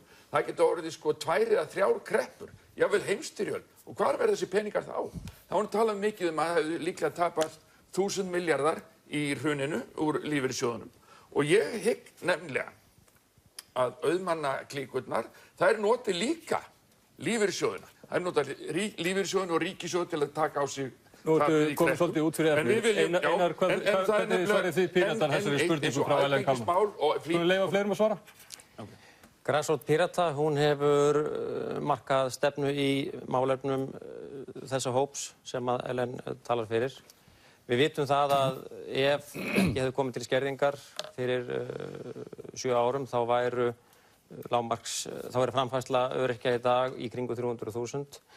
Það er alveg hreina að við þurfum að fá eitthvað lágmarksviðmið, eitthvað sem að ekki má fara undir. Við verðum að gefa þessu fólki kleift að lifa með reisn. Við viljum byltingakennda breytingar. Inga talaði um að hún og hennar flokkur væri svo eini sem að vildi slíkt. Við viljum bæta heilbrigðiskerfið. Við viljum gjarnan færa hlutfallslega vergri landsframleiðslu upp í 11%, líkt og Kári Stefánsson hefur kallað eftir og 86.000 Íslendingar voru sammála með það. Við viljum hafa einstaklingsmiðaða menntun sem kemur sérstaklega vel fyrir alla og búsetuúrræði verðum við að skoða vel. Nú að því að hafa komin á lífeyrissjóðina, Píratar var samþykkt í sínu kosningakerfi að það væri kannski rétt að lýðræðisvæða stjórnir þessara sjóða. Þannig að það sé almenningur sem hafa komið kannski og þeir sem eiga sjóðina komi að því að stjórna hvernig þeim stjórnað. Nú, svo má líka benda á að Píratar vilja gera tannlækningar og sálfræðiþjónustu sem hluta af almannatryggingakerfi. Það á ekki að vera utan við það og þetta kemur sér sérstaklega vel fyrir þá sem að standa höllum fæti. Þetta kostar allt eitthvað? Jú, þetta kostar gríðarlega mikla peninga. Þá má fá með því að til dæmis sækja heim það fé sem að hefur fyrir misgáning ratað kannski til aflandseyja. Það má sækja þetta fé til álfyrirtækjana sem að beita bókhaldsbrellum á borðið þunna eiginfjármögnun. Það er að segja að þau skulda móðurfélögunum svo ofsalega mikla peninga að það verður ekki til einn arður hér på Íslandi. Nú, við viljum fá gjald fyrir auðlindirnar. Við erum að tala sérstaklega sjávarútveginn. Við verðum eiginlega að halda áfram. Takk fyrir. Júlíus? Já, aftur með málefni öryrkja og eldra fólks að þá komum við að fjármálakerfinu sem að í raun og veru rænir 400–500 milljörðum af okkur árlega. Nú, það verður ekki gert í einum vettfangi að breyta þessu fjármálakerfi, það tekur mögulega tíma. En við getum skattlagt þessa banka, við getum skattlagt vaxtatekjurnar með háum sköttum. Við getum fært til fjármagn til þess að jafna munin flæðið hérna upp á við. Við getum sett háskatt á ofurríka Íslendinga, eignir þeirra auð. Við viljum 70% skatt á hæstu laun og í þessu forríka þjóðfélagi að þá hægt að setja svona málefni eins og að standa við sjálfsögð mannréttindi. Þessi mannréttindi eru tryggð í stjórnarskránni eins og það er stjórnarskrárbrot framið þessu fólki sem býr við fátæktina og peningan á að sækja þá að snúa við þessu flæði fjármagnsins. Þannig að þið viljið fjármagna allar þessar umbætur, skulum við orða það, með ofursköttum. Ofursköttum á ofurríka. Það þarf að... Þú talaði líka fyrirtæki, banka og fleiri. Já, sem sagt hagnaður bankana og þessir 400–500 milljarðar eru allgóður skattstofn. En við þurfum að háskatta þessar peningar sem eru teknir með vafansöfum hætti út fyrir landið sem kemur raunverulega ekkert okkar samfélagi við. Ég ætla að rifja upp spurninguna sem Ellen lagði hérna fyrir ykkur. Hvað hyggst þitt framboð gera til að bæta kjör og aðstöðu fatlaðs fólks, örorkulífeyrisþega og langveikra á næsta kjörtímabili og þá sérstaklega bæði barna og fullorðins fólks? Og hvernig ætlið að standa því að tryggja aðgengi fatlaðs fólks að samfélaginu? Inga? Já, ég nú kannski ekkert rosalega í vandræðum að svara þessari spurningu. Við ætlum náttúrulega bara að tryggja það að 77. grein stjórnarskrárinnar sé virt og í heiðrum höfð í stað þess að traðkana hér niður í svaðið. Við ætlum líka að tryggja það að til dæmis að sé samið, það hefur ekki verið samið, við skulum segja, með til dæmis tannlækninga, öryrkja. Við eigum að fá niðurgreiddar tannlækningar og annað slíkt, það átti að vera einhver 70–75%. Það hefur ekki verið samið í sambandi við það við Sjúkratryggingar Íslands síðan 1996 í heil 20 ár. Þó svo að það hafi hækkað eitthvað 2004 að þá er þetta algjörlega búið að vera út. Það er náttúrulega algjört lágmark að virða þær reglur og grundvallar lög í landinu sem eiga að tryggja okkur mannsæmandi afkomu. Ég tala af eigin reynslu, ég er 75% lögblindur, varanlegur öryrki, ég hef fengið að sitja í þessu neðsta þrepi alla mína hunds- og kattatíð, svipt þeirri sjálfsákvörðun sem að maður vildi gjarnan hafa. Ég meina, þú verður til dæmis að fá þig maka, þú getur ekki verið einn. Þú verður að líta á það sem munað að skreppa í bíó. Það er allt munaður. Þannig að maður náttúrulega venst í. Það sem að flokkur fólksins mun gera og þess vegna er flokkur fólksins hér, við munum leiðrétta kjör eldri borgara og þeirra hlutra eldri borgara sem virkilega þurfa á því að halda og öryrkja. Og við viljum að þeir lifi allir með reisn og við þurfum ekki að líta á okkur sem þriðja flokks þjóðfélagshóp sem að í fyrsta lagi er talin vera of fjölmennur. Við erum á mörg og maður spyr sig hvernig á að fækka okkur, hvernig á að fækka öryrkjum, hvernig ætla, eins og háttvirtur heilbrigðisráðherra sagði á sínum tíma, við værum á mörg. Við munum, eins og ég segi, þetta er okkar fyrsta og síðasta baráttumál. Við erum ekki eilsmálsflokkur en við berjumst algjörlega af fullri hörku gagnvart þessu. Helgi, Íslenska þjóðfylkingin? Já, við höfum þetta á stefnuskránni hjá okkur líka. Það sem við getum gert og viljum gera er að gera grunnheilbrigðisþjónustuna fría og ókeypis.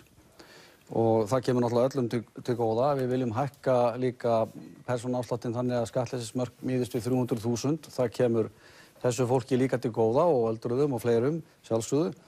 Og leiðrétta sjálfsögðu kjörin hjá þessu fólki vegna þess að maður heyrir alveg skelfilega sögur það hvernig fólk er bara skömmtuð ömsla. Þetta eru alveg rosalegar upphæðir sem þú ert að lofa hérna. Hvernig sérðu fyrir þér að borga fyrir þetta? Já, við forgangsröðum náttúrulega í ríkisrekstri. Það hefur ekki farið fram hjá mönnum að kjararáð var að útluta dágóðri summu til efsta lagsins í stjórnsýslunni. Þetta er ekkert sambærilega tölur? Já, sko, það er hins vegar hægt að forgangsröða í ríkisrekstri og við ætlum að gera það. Akkúrat. Bjarni? Já, það er margt nefnt hér. Það er talað um langveika, það er talað um fatlaða, það er talað um börn og aldraða.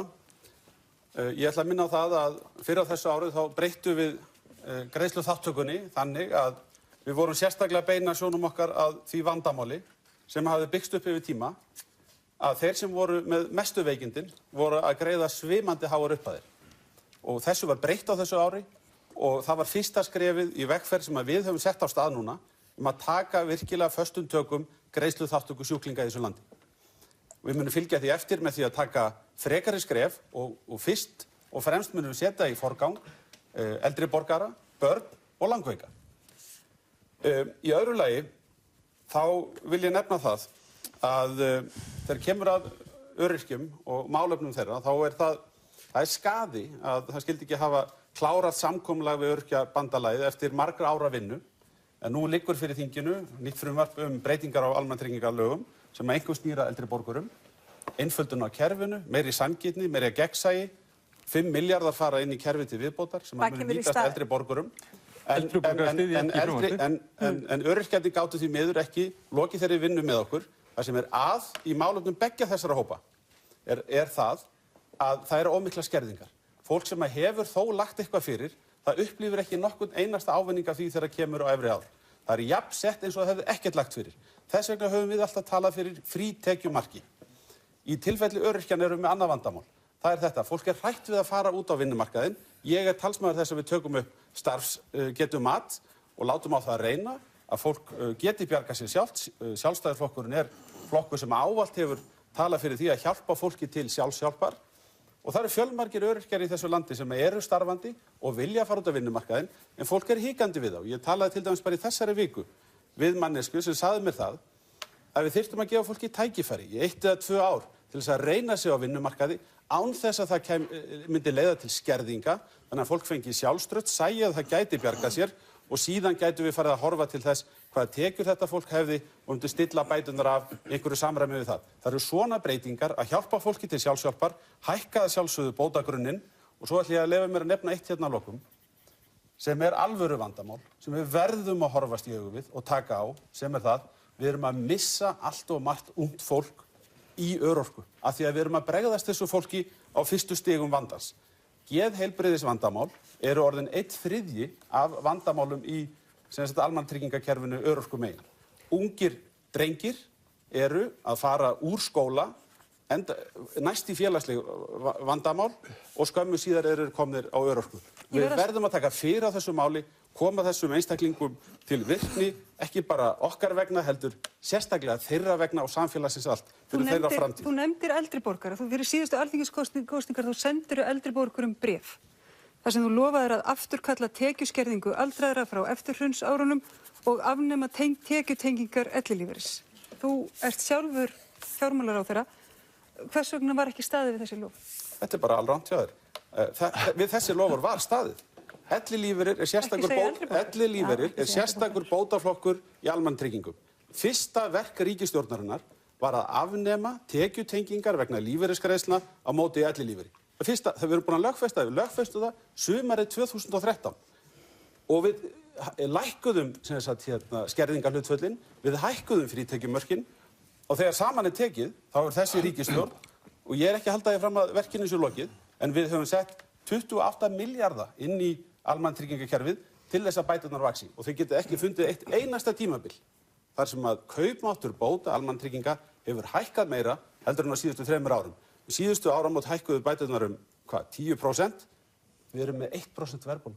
Það þýðir að kaupmáttur bótanna hefur farið upp 9%. Þetta alvöru árangur sem skilar sér beint í umslagið og í vasann hjá þessu fólki. Bara vegna þess að nefnir, samkvæmt upplýsingum frá Tryggingastofnun, þá skerðist grunnlífeyristrygginga ef atvinnutekjur eða fjármagnstekjur fara umfram ákveðið frítekjumark. Tekjutrygging og heimilisuppbót skerðist ef lífeyrissjóðstekjur, atvinnutekjur eða fjármagnstekjur fara yfir ákveðin mörk. Samkvæmt Tryggingastofnun þá tekjutrygging ellilífeyris hluti af lífeyris. Þú ert að tala nokkra bótaflokka. Þú talar fyrsta lagi ellilífeyrinn, sem það sem ég var að skrifa í þessu bréfi, við afnámum tekjutengingar vegna lífeyrisgreiðslna. Það hins vegar rétt hjá þér. Það enn skert vegna atvinnutekna. En við höfum hækkað mjög verulega frítekjumörkin vegna þess og það gerðum við líka sumarið 2013. Hinir bótaflokkarnir, tekjutrygging og heimilisuppbót eru þessu til viðbótar og það ekki það sem stendur í bréfinu að við höfum alltaf að gera. En þegar við horfum yfir sviðið, þá erum við stolt af þeim árangri sem hefur náðst og við erum að boða að halda áfram og þessari braut. Myndir þú treysta þér til þess að lifa 187.000 króna grunnlífeyri á mánuði? Þú veist svarið við þessari spurningu. Auðvitað myndi ég ekki treysta mig til þess og það ekki mannsæmandi nokkrum að þurfa að búa við slík kjör. Lágmarksbætur almannatrygginga í dag sem eru miðaðar við einstakling sem býr einn og hefur engar atvinnutekjur og engar lífeyristekjur, þær eru reyndar vel rúmlega 200.000. Þær eru ekki 180.000. Vandinn sem ég var að lýsa hérna áðan sá að fólk að fá þetta litlar bætur vegna þess að það með örlitlar lífeyristekjur eða örlitlar atvinnutekjur. Og þetta ástæðan fyrir því að Sjálfstæðisflokkurinn hefur talað fyrir frítekjumarki, þannig að fólk geti haft það litla sem það hefur aflað sér, eða eftir atvikum, ef fólk vil fara í vinnu, sækja sér einhverjar atvinnutekjur, að það fái þá að gera það í friði, vegna þess að annars erum við að festa þetta fólk í fátækragildu. Og það kannski það sem ég hef helst við frumvarpið sem liggur fyrir þinginu að athuga, að þeir sem hafa atvinnutekjur, þeir koma ekki betur út úr breytingunum sem núna verið að boða. Má ég segja eitt hérna, vegna þess að ég veit frumvarpið Við verðum að svara spurningunni. Benedikt, ef að þú svarar spurningu... Ég held við þurfum að hugsa þetta svo litið upp á nýtt. Menn alltaf að hugsa öryrkja, hvað geta þeir ekki? Við höfum að hugsa hvað geta þeir, við höfum að hvetja öryrkja til vinnu, hvetja til þess að þeir geti unnið eins mikið eins og þeir mögulega hafa krafta til. Það enginn sem ætlar sér að verða öryrkið. Það bara ekki markmið nokkurs manns í lífinu. En ég þekki engan sem nú flokkaður í þennan flokk sem vildi ekki sjálfur geta lagt meira af mörkum. En hvað gerum við ef að fólk að vinna? Þá það skert ef það fer yfir rúmlega 100.000 krónur. Þá bitnar það á þeim lífeyri sem fá frá almannatryggingum. Þetta röng hugsun. Það við höfum líka að reyna að byggja upp færni, öllu móti. Við verðum að byggja upp aðgengi. Ég vil alveg taka undir það og vil hrósa ríkisstjórnin fyrir það að það var tekið ákveðnum málum á langveiku fólki sem bara allt of háan kostnað. En við höfum ennþá eftir að taka á unglingunum, börnunum. Það þarf að koma geðhjálp í skólana, við þurfum að borga sálfræðiþjónustu. Það eru svo mörgum sviðum sem að ríkið verður að koma til móts við þessa hópa. Sigmundur, hvernig svarar þú spurningu Elínar? Eins og þið heyrið þá eru allir sammála mikilvægi þess að rétta hlut öryrkja og bæta kjör þeirra. Spurningin þess vegna, hvað menn tilbúnir að gera til þess, hvernig búa menn til aðstæðurnar til þess að það sé hægt. Og þar hefur þessi ríkisstjórn sýnt það að hún hefur náð að búa til þær aðstæður, að það hægt jafnt og þétt að rétta hlut öryrkja og annarra hópa í samfélaginu. Rétt að fá að skjóta inn hérna að Eygló Harðardóttir treysti sér ekki til þess að greiða atkvæði með ríkisfjármálaáætlun ríkisstjórnarinnar, einmitt vegna þess að þar var ekki gert nógu mikið fyrir þessa hópa. Karl Garðarsson, þingmaður Framsóknarflokksins, baðst afsökunar á því að ríkisstjórnin hefði ekki gert nógu mikið fyrir eldri borgara og öryrkja. Já, og þegar við tala að biðjast afsökunar hérna fyrir þátt, þá skil ég líka biðjast afsökunar á því. Það alveg rétt, og eins og ég nefndi reyndar hérna í byrjun, að þarna þurfum við að bæta verulega í, en það má samt ekki gleyma því, eins og fjármálaráðherra nefndi, að árangurinn á þessu kjörtímabili hefur verið hraðari heldur en hafa nokkurn tímann séð áður. Og það hlýtur þá að vera vísbending, annars vegar það að þessi ríkisstjórn kunni að búa til þær aðstæður sem eru nauðsynlegar til að geta gert þetta og að viljinn sé fyrir hendi. Og nú komið þetta frumvarp almannatryggingar inn í þingið sem felur í sér miklar úrbætur, en ég viðurkenni það þarf meira til. Við erum líka nýbúin að klára að fullgilda samning Sameinuðu þjóðanna réttindi fatlaðs fólks og var tíminn til kominn. Þingið búið að fullgilda hann núna og við getum með áframhaldandi árangri, eins og ríkisstjórnin hefur verið að ná á undanförnum árum, haldið áfram að bæta kjörin verulega. Ég er sammála Katrínu Jakobsdóttur og mörgum sem töluðu hérna eftir henni. Það eðlilegt að miða við lágmarkslaunin, 300.000 krónurnar. Þeir sem eru með atvinnutekjur eru fæstir með bara þess að strípuðu 300.000 og það engin ásætla að því að lifa af 300.000 krónum á mánuði. En ég er líka sammála Bjarna Benediktssyni það að skerðingarnar fela í sér mjög neikvæða hvata og það þarf að laga líka. Óttar, hvernig svarar þú spurningu Elínar Kalman? Já, þannig væri kannski auðvelt verandi hérna síðastur í röðinni að bara taka undir með öðrum og bæta aðeins í. En í fullri alvöru þá mikilvægt að leggja áherslu á kjör þeirra sem að hafa minna og verra aðgengi að samfélaginu. Það eru mannréttindi að allir hafi gott aðgengi að samfélaginu og stór hluti af því að festast ekki í fátæktargildrum. Og ég vil nú vera ósammála þeim sem standa hérna við hliðina á mér að ríkisstjórnin hafi staðið sér svo vel vegna þess að hún hefur fellt tillögu stjórnarandstöðunnar einmitt að hækka laun aldraðra og öryrkja og færa þá upp að lágmarkslaunum sem að manni finnst einhvern veginn lágmarkslaun heita lágmarkslaun af því að þau eru lágmark, hefði maður haldið. En af því að Ellen spyr málefni öryrkja og réttinn til sjálfstæðs lífs. Það það sem ég á við þegar ég tala aðgengi allra að samfélaginu og ekki bara sumra og það þarf að vera forgangsatriði. Það þarf að vera forgangsatriði að fatlaðir hafi aðgengi, ekki bara líkamlegt aðgengi að húsum og svo framvegis, heldur líka að atvinnulífinu, að það líði ekki þann fjárhagslega skort að geta ekki tekið þátt í samfélaginu.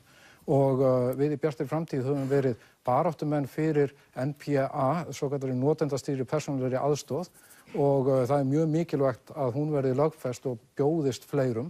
Við munum berjast fyrir því áfram. Það eitt af því sem hefur verið ánægilegt fyrir okkur í minnihluta á Alþingi núna á þessu kjörtímabili, að með því að leggja áherslu á mannréttindamál þá hefur okkur tekist að pota ýmsum, kannski ekki risastórum en litlum málum áfram og við erum mjög stolt af því. Takk fyrir þetta öll sömum, takk fyrir að bregðast við spurningu frá formanni Öryrkjabandalagsins. Nú ætlum við aðeins að skipta gír, við ætlum að taka hraðaspurningar 2. Það þýðir ekki að ég ætla að lesa þær hratt, heldur óskum eftir stuttum svörum. Helst já eða nei. Helst já eða nei. Byrjum hérna megin, Óttar. Styður þú óbreytt veiðigjald á útgerðina? Nei, ég tel að það eigi að tryggja það að arðurinn af sameiginlegum auðlindum nýtist öllum en ekki bara sumum og við teljum að útboðsleið sé leiðin til þess að fara. Það má bæta þetta fyrirkomulag sérstaklega með því að láta þessi gjöld renna í auknum mæli til þeirra byggða sem það sem verða til. Benedikt. Við viljum taka upp markaðstengt auðlindagjald, þannig að svaraði nei. Við styðjum það að það sé annarkvort hort til þeirrar framleiðni, þess gróða sem að verða inn í sjávarútvegsfyrirtækjum sem við erum í raun og veru að gera í dag og það má hægt að stilla gjaldið miðað við það hvernig gengur. Það sú þróun sem hefur verið frá því að veiðigjöldin voru tekin upp í tíð Sjálfstæðisflokksins. Nú, eða þróa okkur inn í kerfi tímabundinna samninga með öðru greiðslufyrirkomulagi. Þetta erum við tilbúin að skoða, meðal annars fjalla þetta í stjórnarsáttmálanum. Akkurat. Helgi, styður þú óbreytt veiðigjald á útgerðinni? Já, við erum alveg tilbúin til að skoða það og svona við viljum til dæmis setja allan afla á markað. Já, það annað mál. Inga? Nei, við styðum ekki óbreytt og við erum alveg skelfingu lostin og sorgmætt yfir hvernig litlu sveitarfélögin okkar að sjá að plássin á lognast út af. Takk. Júlís? Við teljum að það að setja miklu meiri skatt á sjávarútvegsfyrirtæki, þau geta skilað miklu meiri arði til þjóðarinnar heldur en nú gerist. Takk, Einar. Nei, Píratar styðja það svo sannarlega ekki. Eins og hefur komið fram þá viljum við markað að fiskur fara á uppboð. Þetta einfalt mál. Þorvaldur? Nei, við styðjum ekki óbreytt veiðigjöld, við teljum að þau eigi að stórhækka og svo náttúrulega margt annað sem við viljum breyta í sjávarútvegi. Oddný? Stefna Samfylkingar hefur alltaf verið útboð á aflaheimildum og við viljum standa við þá stefnu og þess vegna segi ég nei. Helga? Ég segi nei, við viljum breytt kerfi. Katrín? Ég segi nei, ef við meinum eitthvað með því að auðlindirnar séu sameign þjóðarinnar þá á auðlindarentan af öllum auðlindum, ekki bara sjávarútvegsauðlindin að skila sér til almennings í landinu og samfélagsins.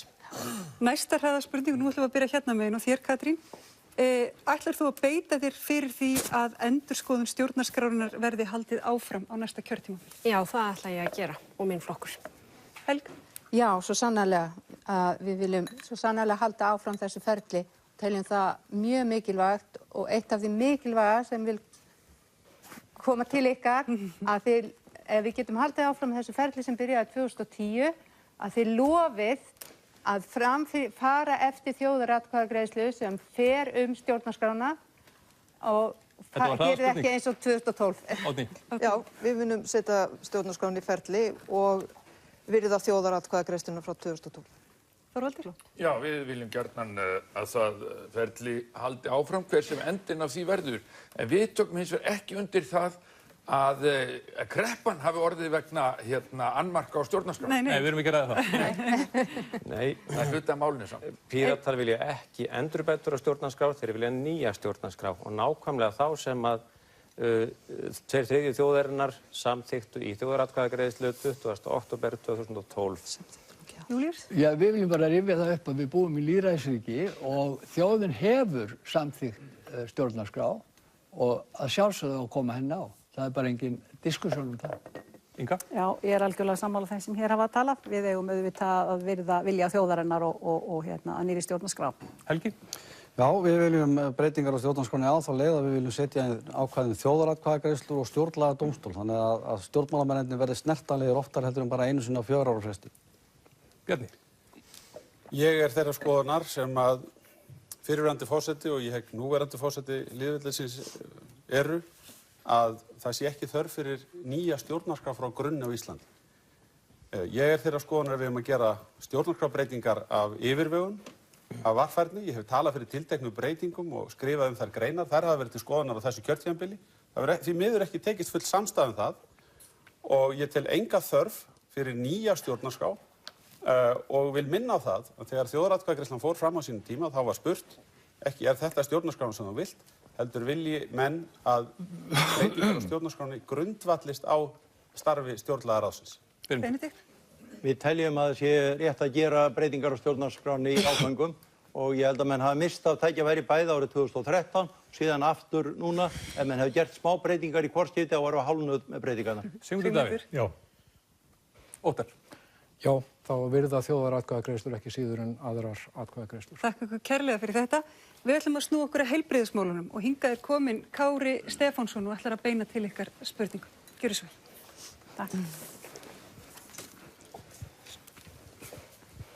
Það heyrast raddir, háværar raddir úr íslensku samfélagi sem krefjast þess að við hlúum betur, miklu betur að íslensku heilbrigðiskerfi.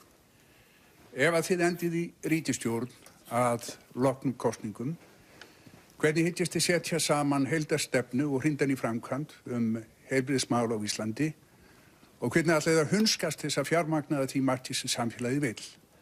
Og síðan til þið svarið þessu, hvernig ætlist þið til þess að fólki í landinu trúi að þið komið til með að standa við það sem þið segið á kosningum loknum? Já. Ætlum við byrjum ekki á þér, Óttar? Já.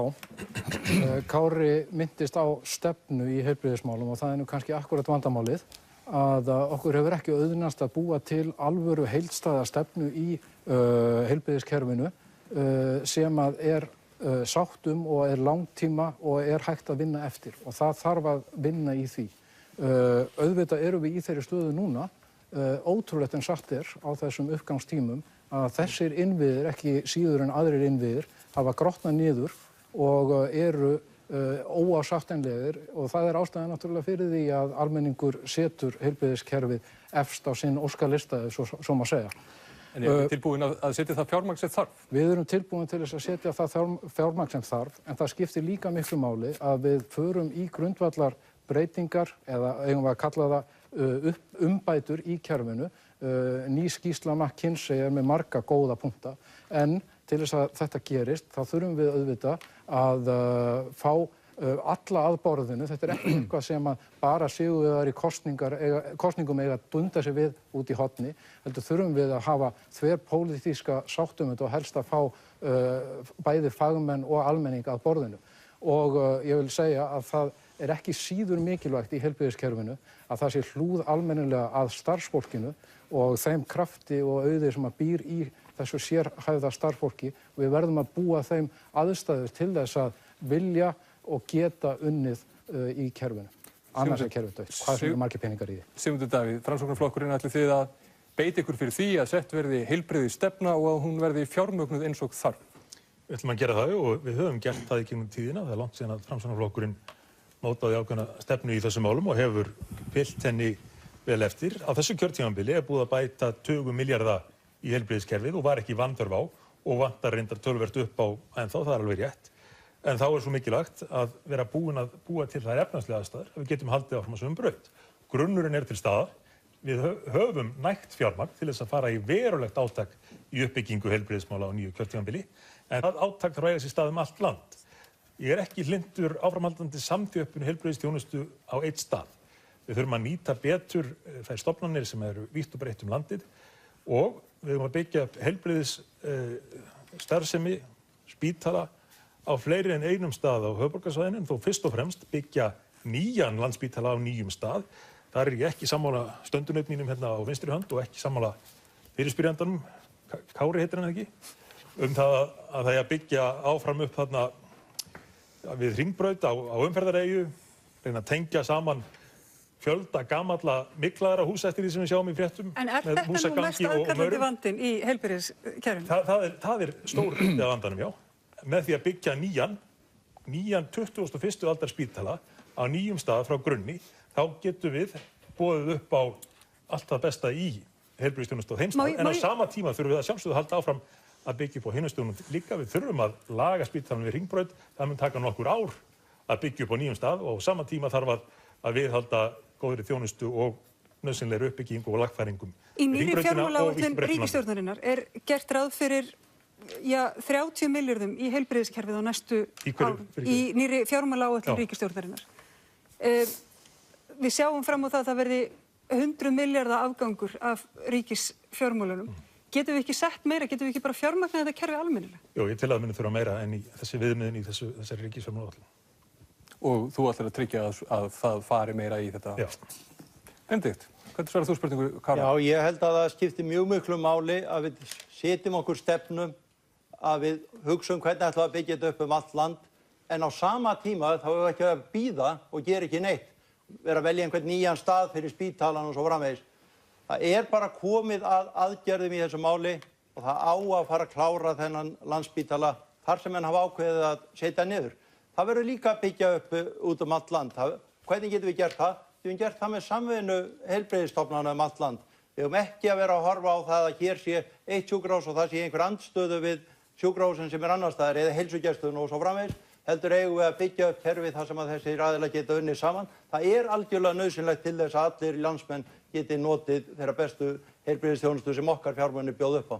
Og þú vilt forgangsraða ríkisfé þannig að... Ég held að skipti mjög miklu máli að gera það og taka fyrst og fremst þessi tvö verkefni, annars vegar að byggja upp Landspítalann og hins vegar að byggja upp þjónustu víða land sem byggir á þörfum einstaklinga.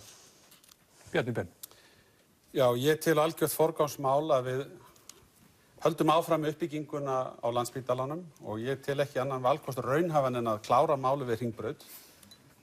Við erum semst að full hanna meðferðarkjarnan sem hjartað í nýjum spítala og við höfum í langtímaáætlun okkar sýnt fram á það að við höfum efni á að byggja þennan spítala. Önnur forgangsmál í heilbrigðismálum snúa aðgengi að heilsugæslunni og hana þarf að efla sem svona fyrsta viðkomu staðar í heilbrigðiskerfinu hjá okkur og við höfum stigið skref til dæmis bara þessu ári til þess að efla heilsugæsluna og hana þarf ekki bara að efla hér á höfuðborgarsvæðinu heldur út allt land. Við þurfum síðan að taka á greiðsluþátttökunni. Ég var aðeins búinn að koma inn á það hér áður að við erum byrjuð að stíga skref þar og við þurfum að ganga lengra. Og markmiðið einfaldlega þetta hér. Efnahagur fólks á aldrei að ráða aðgengi að heilbrigðisþjónustu á Íslandi. Það bara einfalt, skýrt markmið sem við stefnum að uppfylla. Ég ætla síðan að nefna hér sérstaklega. Fólk spyr, höfum við efni á þessu? Við höfum efni á þessu. Við erum fyrsta lagi búin að sýna fram á það að við getum byggt spítalann, en það eðlilegt að fólk spyrja hvort við getum ekki gengið lengra. Og þá skal ég minna á það að við höfum fjármuni bundna víða sem við getum losað Má ég minna á það til dæmis að ríkið með bundna rúma 400 milljarða í fjármálafyrirtækjum. Þarf ríkið að vera bundið með tæplega 500 milljarða í fjármálafyrirtækjum? Ég segi nei. Að minnsta kosti að selja annað bankan, losa þannig það bil 200 milljarða, þá þarf enginn að velta því fyrir sér. Að við getum staðið við uppbyggingu í heilbrigðisþjónustu á Íslandi, greitt niður skuldir, hætt að borga vexti og mætt þessum markmiðum sem ég hef hér verið að lýsa. En það eru of margir að falla milli skips og bryggju, til dæmis með opinbera stefnu að greiða 80% tannlæknakostnaðar eldri borgara, en gjaldskráin hefur ekki verið uppfærð í mörg ár og nú sitja eldri borgarar uppi með 80% kostnaðarins en ríkið tekur eingöngu 20%. Og tannpínu, Bjarni. Já. Og tannpínu. Já, og hefur þess vegna tannpínu og aðra sjúkdóma í tengslum við það. Þetta dæmumál sem verður einfaldlega að laga og fara í forgang. Í ríkisfjármálaáætlunum gert ráð fyrir 30 milljörðum króna næstu árum verði bætt í heilbrigðiskerfið. Er þetta nóg? Það eðlilegt að spurt sig hvort þetta sé nóg. Áðan töluðum við aldraða og öryrkja. Við gætum líka að tala hérna samgöngumál. Ég hef líka talað fyrir stöðugleika og ég hef talað fyrir ábyrgð í opinberum fjármálum. Við getum ekki bara að tala það hvað við ætlum að eyða miklum peningum í hina á þessa hluti hér og sagt síðan á sama tíma, svo viljum við að vextir séu mjög lágir og sambærilegir og í Noregi og já, alveg rétt, við ætlum ekki að hafa neina verðbólgu hérna og svo viljum við að launin hækki svona 10-15% á ári. En er raunhæft að lækka greiðsluþátttöku fyrir 30 milljarða? Það þarf einhver raunsæi í þessa umræðu, ekki satt? Jú. Ef við viljum raunverulega áfram njóta góðs af því að hafa hér verðbólgu í kringum 1% eins og hún í dag og ef við viljum raunverulega fá vextina niður, þá þurfum við að hafa okkur skynsamlega og forgangsraða mjög stíft. En er og við getum raunhæft- ekki hækkað launum 15% á hverju ári. Er raunhæft að þið haldið ykkur við 30 milljarða inn í heilbrigðiskerfið á næstu árum og samt að lækka Í þessari áætlun sem þú ert að vísa til, þá erum við ekki að gera ráð fyrir því að bankin verði seldur að fullu til dæmis. Þannig að við getum skapað meira svigrúm, en við verum líka að gæta okkar í því að ríkið ryðjist ekki inn og sé á sama tíma og hér verið að byggja iðnaðarfyrirtæki og einkageirinn að fjárfesta mjög mikið, að ríkið ryðjist inn ef það ekki pláss í hagkerfinu vegna þess að það mun ekki leiða til neins annars heldur en hærri verðbólgu, hærri vaxta sem lendir beint í fanginu á heimilunum. Það þurfum við að passa upp á að gerist ekki og ég held því fram að þessi ríkisstjórn skili góðu verki þegar kemur að þessu, stífri forgangsröðun. Við höfum losað svona 20-25 milljarða sem áður fór í vexti sem við höfum núna til ráðstöfuna til að greiða laun opinberra starfsmanna og í önnur uppbyggingamál. Þú ætlum að fá fleiri til þess að svara spurningu Kára. Helgi, heilbrigðisstefna og fjármögnun? Ný stefna í heilbrigðismálum, já, við viljum byggja nýjan spítala. Við höfum svolítið verið að spá í þessar hugmyndir sem að Gestur Ólafsson minnir mig fyrrverandi skipulagsstjóri framkvæmdastjóri skipulagsstofu höfuðborgarsvæðisins og hópur í kringum hann hafa verið að tala varðandi Vífilsstaði. Það hægt að láta þetta rísa á skjótan hátt og við viljum náttúrulega bæta staðsetningu spítalans. Við erum meira að tala heilbrigðisstefnu til framtíðar og þetta hluta henni. Við viljum bæta þjónustuna út á landi. Það hefur verið skorið allt og mikið niður þar. Það náttúrulega ákaflega furðulegt að það sé verið að flytja fárveikt fólk með flugvél á milli staða sem engin sparnaður í þegar upp staðið. Þannig að við viljum bæta heilbrigðisþjónustuna út á landi, við viljum að grunnþjónusta heilbrigðiskerfisins verði ókeypis og að fólk eins og einhver, Bjarni held ég að hafi lýst hérna áðan, að það sé ekki efnahagur fólk sem að ráða því hvort það komist til læknis eða ekki. En hvernig ætlaði að fjármagna þetta? Nú, þeir voru að lýsa því hérna, það var til fullt af penningum. Við erum með lausnirnar. Ég fer bara í vasan hjá þeim. Já, þið ætla að stela hugmyndina Bjarna. Inga. Við teljum það hjá flokki fólksins það ekki óraunhæft að afnema undanþágu lífeyrissjóðanna á skattgreiðslunni til ríkissjóðs akkúrat núna. Við teljum að við höfum virkilega mikið með alla þessa hundruði milljarða að gera og miklu meira heldur en að kaupa einhverja fatabúðir og gambla með þetta og einhverjum áhættu fjárfestingamörkuðum erlendis. Og ég næsta viss það að allir samlanda mínir eru því sammála að þeir vilja ekki þurfa að flokka það til forréttinda að leita sér lækninga. Og ég vil þakka Kára Stefánsssyni fyrir hans miklu ötulu baráttu og hans alveg ótrúlegu undirskriftarsöfnun sem náttúrulega vilji þjóðarinnar alveg í hnotskurn. Og hvað lítur að staðsetningu og hvar við eigum að vera. Við viljum nýjan spítala og við viljum byggja hann upp á næstu 4 árum og punktur og basta að selja þetta gamla spítaladót sem við erum með núna og fá fyrir það alveg bara fullt af peningum og þar geta risið þessi fínu hótel ekki satt og þá hættum við að eyðileggja miðborgina. Júlíus. Já, aftur komum við að þessu vaxtaráni og peningakerfinu. En nú erum við bara að tala heilbrigði. Ég veit, eins og það sé ekki skilt. Ræturnar eru þarna, en hins vegar meðan við höfum ekki öðruvísi peningakerfi, þá eigum við að leggja háa skatta á hagnað bankana, á vaxtatekjur þeirra. Jafnvel 40% skattur eins og við greiðum sjálf sem verði settur á bankana. Það myndi losa 160 til 200 milljarða. En hvernig heilbrigðiskerfi myndi? Heilbrigðiskerfi kostaði allavega 2012 þegar við könnuðum það, kostaði 130 milljarða. Svoleiðis að við erum að tala hérna, við erum að taka hausinn upp úr holunum. Við erum að nudda stýrurnar á augunum og sjá, við erum að losa fjármagn til þess að fjármagna heilbrigðisþjónustuna og fjármagna það að til dæmis núna þá verður tekjulágt fátækt fólk að hugsa þá hvort það kaupi lyf eða kaupi mat. Einar, þið Píratar. Já, íslensk stjórnvöld fá nú falleinkunn í þessari skýrslu sem Óttar Proppé minntist á áðan frá McKinsey stefnuleysi. Það er ágætt að halda því til haga að ef ég maður rétt þá hefur nú Sjálfstæðisflokkurinn farið með heilbrigðisráðuneytið undanfarna áratugi meira eða minna. Auðvitað þurfum við stefnu í þessum málum. Auðvitað þurfum við stefnumörkun, við þurfum stefnumótun og að slíkri stefnumótun þurfa sérfræðingar í heilbrigðisþjónustuna að koma. Menn eins og Kári Stefánsson til dæmis. Nú, þetta má fjármagna með þeim aðferðum sem ég hef áður lýst. Við getum sótt aflandspeninga, við getum fengið fullt gjald fyrir auðlindirnar og af því að Bjarni Benediktsson minntist á það áðan að hvert fyrsta verk ríkisstjórnarinnar hefði verið. Það var einmitt að afnema sleppa í að framlengja sérstakt veiðigjald og að leggja niður auðlegðarskattinn sem kom sér ágætlega fyrir summa. Þorvaldur. Já, við viljum efla heilbrigðiskerfið á öllum sviðum og þetta er mjög vel tímdað í 4 ára áætlun alþýðubyltingarinnar. Við viljum efla þjónustuna allt land. Það hefur verið gríðarlega áberandi svo tilhneigingu undanfarna áratugi að skera niður þjónustuna út á landi. Þetta hefur verið svona liður í markaðsvæðingu. Við viljum öndvert við það, félagsvæða heilbrigðiskerfið. Við viljum að aðgangur að því verði svona í aðalatriðum ókeypis og þar meðal að tannlækningum. Við viljum auka hlut félagslegs rekstrar í heilbrigðiskerfinu og lyfja innflutningi við iðnaðinn. Við viljum sækja peningana í þetta með því að félagsvæða fjármálakerfið, þannig auðmennir hætti að hafa geta féflett samfélagið gegnum fjármálakerfið og það er þannig að og það er svona lykillinn af almennu jöfnuði í samfélaginu og einmitt að heilbrigðisþjónustan verði betri og verði fyrir alla og það verði engin hindrun á aðgangi að henni. Þá skulum við fá svar frá Samfylkingunni. Heilbrigðiskerfið og það að bæta það verður stóra verkefni á næsta kjörtímabili, það er alveg öruggt mál. Við þurfum bæði að setja fjármuni inn í kerfið en við þurfum líka að koma með áherslubreytingar.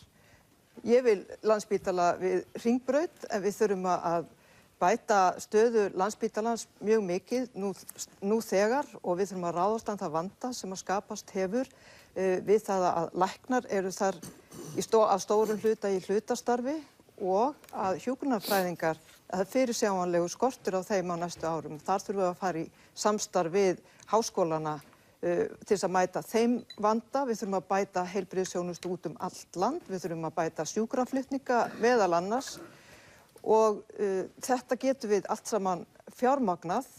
Við erum rík af auðlindum og með því að fá sanngjarna tekjur af þeim og með réttlátu skattkerfi þá eigum við fyrir þessu og við viljum að heilbrigðisþjónustan sé ókeypis og ég get nefnt dæmi að bara það að lækkun veiðigjalda hefði dugað fyrir lækniskostnaði sem að við erum að rukka fólk þegar það stendur veikast fyrir. Þannig að með réttri forgangsröðun þá er þetta allt saman mögulegt og almenningur í landinu mun sjá til þess að við stöndum við þetta loforð. Það er hægt að treysta Samfylkingunni fyrir því og 87.000 manns sem hefur krafist þess með undirskrift sinni að þetta verði forgangsmál, þau munu sjá til þess að við stöndum við það. Helga? Já, við dögun ætlum svo sannarlega hunskast og það er af því að við verðum að gera það sem þjóð. Ég vinn innan heilbrigðiskerfisins og það er svo laskað eftir niðurskurð að það er hreinlega hættulegt og þannig að við bara hreinlega verðum að setja þetta í forgang.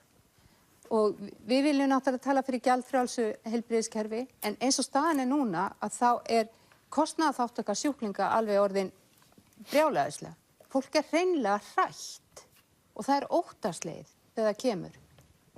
Þannig að jú, er það hrætt við gjaldtökuna? Já, gjaldtöku og það er bara líka hrætt við aðstöðuna. Hef ég efna á þessu? Það er hrætt við að fara að sækja lyfin sín. Það er hrætt við að fara til læknis vegna þess að á ég fyrir því, það er að draga það að fara til læknis. Þannig að þetta er eitthvað bara sem við verðum, við megum ekki hafa þetta svona áfram. Og við erum svo sem með stefnu í þessu eins og gjaldfrjálst og tannlækna en ég ætla ekki að draga þetta. Katrín, Vinstri græn. Já, það eru meira en 86.000 Íslendingar búin að skrifa undir áskorun að framlög til heilbrigðismála eigi að verða 11% af landsframleiðslu. Við erum ekki á leiðinni þangað með ríkisfjármálaáætlun ríkisstjórnarinnar og raunar fer hlutfallið af vergri landsframleiðslu niður milli áranna 2014 til 2015 þegar við skoðum útgjöld til heilbrigðismála.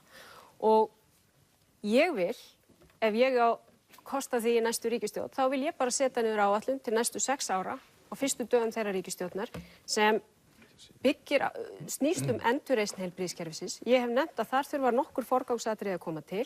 Ég hef nefnt gjaldtökuna, þar sem fólk að veigra sig við að sækja nauðsynlega þjónustu.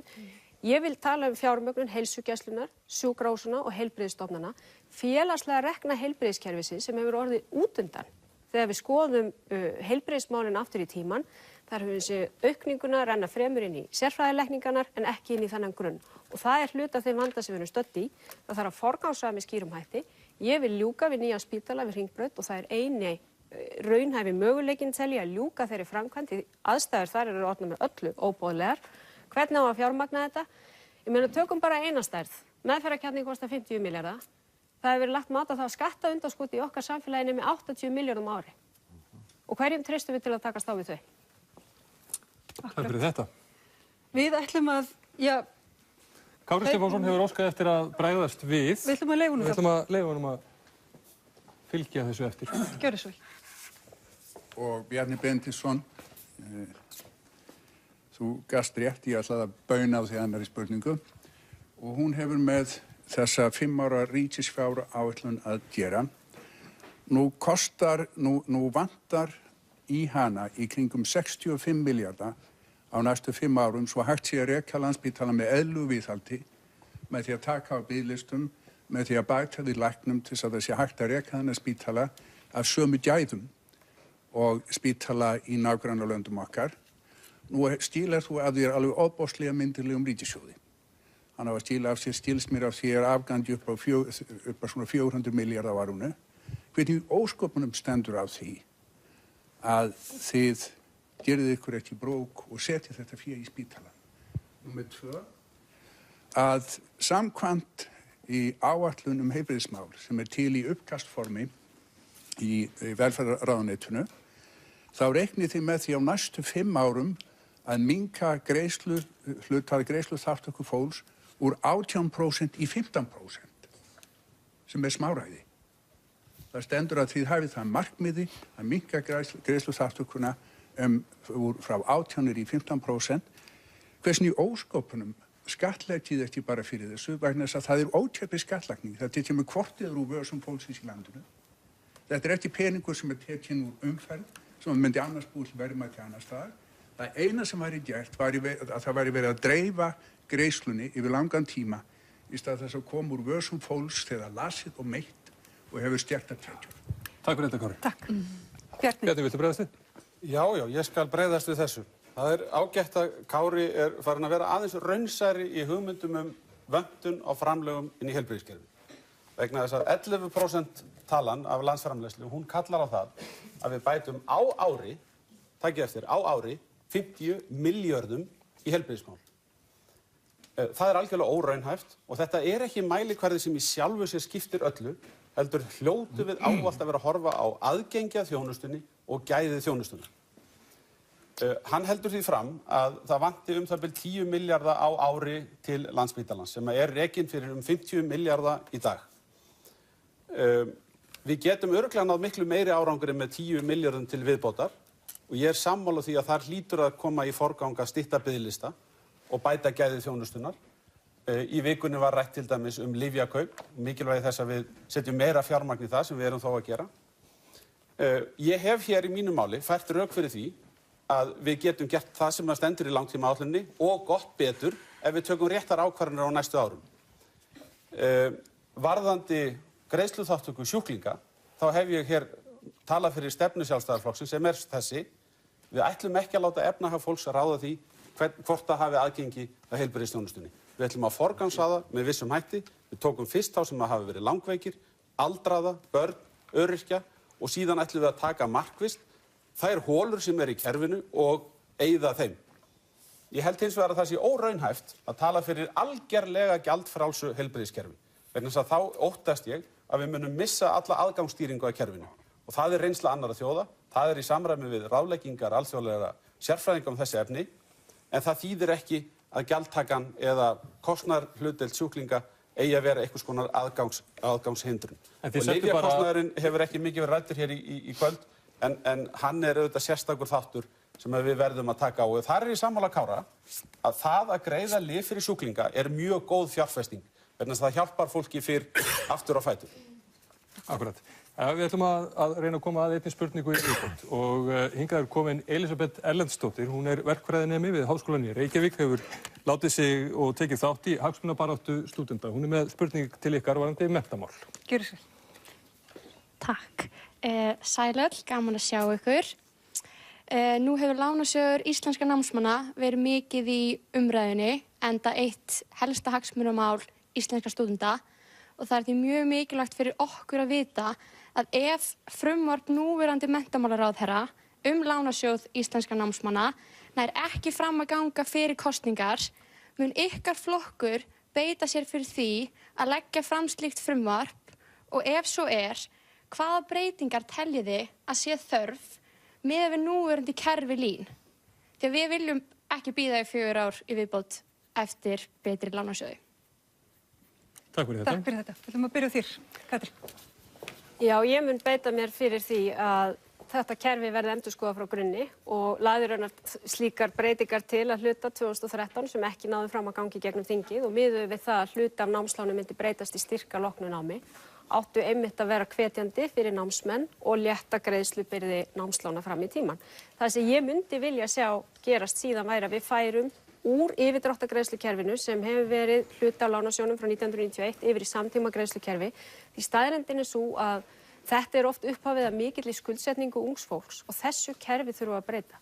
En lánasjóðurinn þetta gríðarlega mikilvægur hluti af okkar menntakerfi og ég vil bara segja það almennt það við verðum að horfa til aukinnar fjárfestingar í menntun á næstu árum og áratugum. Þar við eftirbátar þegar kemur á framlögum til háskólamenntunar til dæmis per nemenda þegar við skoðum samanburðinn við OECD. Það sama gildir framhaldsskólana. Þarna þurfa að fjárfesta, þarna liggur framtíðin og stuðningur þannig að allir eigi kost á námi óháð efnahag mikilvægur. Nú þurfum við að biðja ykkur að fara að stytta svör ykkar. Helga, hvernig bregst þú við? Undir margt við viljum líka endurskoða námslánakerfið og þar horfum við til þess að við viljum ekki hafa verðtryggingu á námslánum. Þau neytendalán, þannig að það stór hluti. Við viljum líka hafa samtímagreiðslur og hluti breytist í styrk. Oddný? Já, við viljum endurskoða kerfið. Sterkt námslánakerfi skiptir mjög miklu máli svo að hér sé jafnrétti til náms. Og það náttúrulega ekki bara eitthvað einstaklingsmál, það bara stórt efnahagsmál fyrir samfélagið að gott aðgengi sé fyrir alla að námi og jafnrétti sé þar, óháð efnahag. Þingmenn okkar hafa í gegnum tíðina lagt fram breytingar sem að lúta styrkjakerfi og við viljum styrki en við viljum ekki að þeir sem að þurfa sérstaklega á lánunum að halda eigi að borga fyrir þá sem fá styrkina eins og gert ráð fyrir þessu frumvarpi.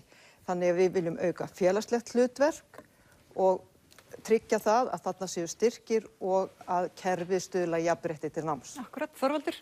Já, við viljum að námslánin verði eftir einhverjum hluta til allavega frist ef námið nýtist innanlands, ef fólk vinnur innanlands og nýtir námið í það og getur svo fallið niður eftir ákveðin tíma.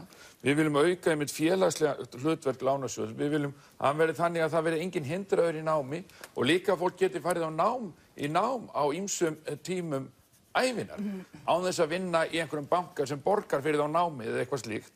Og við viljum, erum algjörlega andvíg þessu að hækka vextina á námslánum og breyta endurgreiðslureglum. Vegna þess að þetta hefur náttúrulega verið það sem hefur svona gert lánasjóðinn svona nothæfan að það sé ekki bara að endurgreiðslan sé ekki óháðar tekjum vegna þess að það eru margir sem fara í nám og ofta aldrei dýrt nám án þess að vera neitt á háum launum á eftir. Akkurat. Einar? Píratar.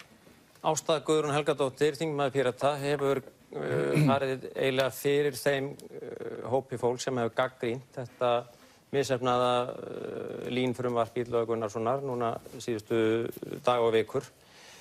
Píratar vilja að lán verði greidd út jafn óðum, ekki eftir á. Þetta á ekki að vera háð lánastofnunum.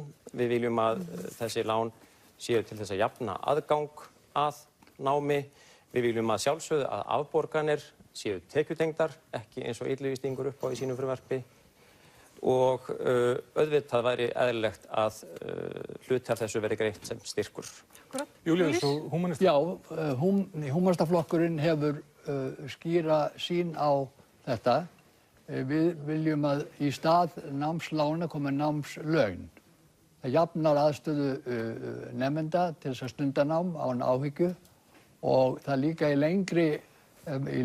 lengra ferli mun stuðlað launajöfnu vegna þess að fólk þarf ekki að krefjast hárra launa vegna mikils skuldaálags en meðan að slíkt kerfi ekki komið á að þá myndum við vilja leysa þetta í tengslu við okkar hugmyndum ríkisbanka sem að láni án vaxta og þá allavega verði námsfólki lánað án vaxta. Akkúrat. Inga? Já, við myndum nú vilja byrja á því að leiðrétta í rauninni námslánin til samræmis við það sem að önnur lán voru leiðrétt eftir hrun. Allir standi ekki út af svona 30% sem að... Hér var spurt námsmenn sem eru í námi núna. Hæ? Hér var spurt námsmenn, hvað ætlaði að gera fyrir námsmenn sem eru í námi núna? Hvernig ætlaði að breyta lánasjóðunum? Já, við viljum náttúrulega fyrst, hvernig ætlaði að breyta honum? Já, við viljum náttúrulega engan veginn samþykkja lögin hans Illuga núna. Ég er algjörlega sammála því. Það er verið að bjóða styrk upp á 65.000 krónur fyrir hvern einasta námsmann. Ég held að það sé eitthvað í kringum 11 milljarðar króna og með því að borga það svo það fari nú ekki úr okkar vasa þá náttúrulega bara lengja í lánunum og hækka vexti.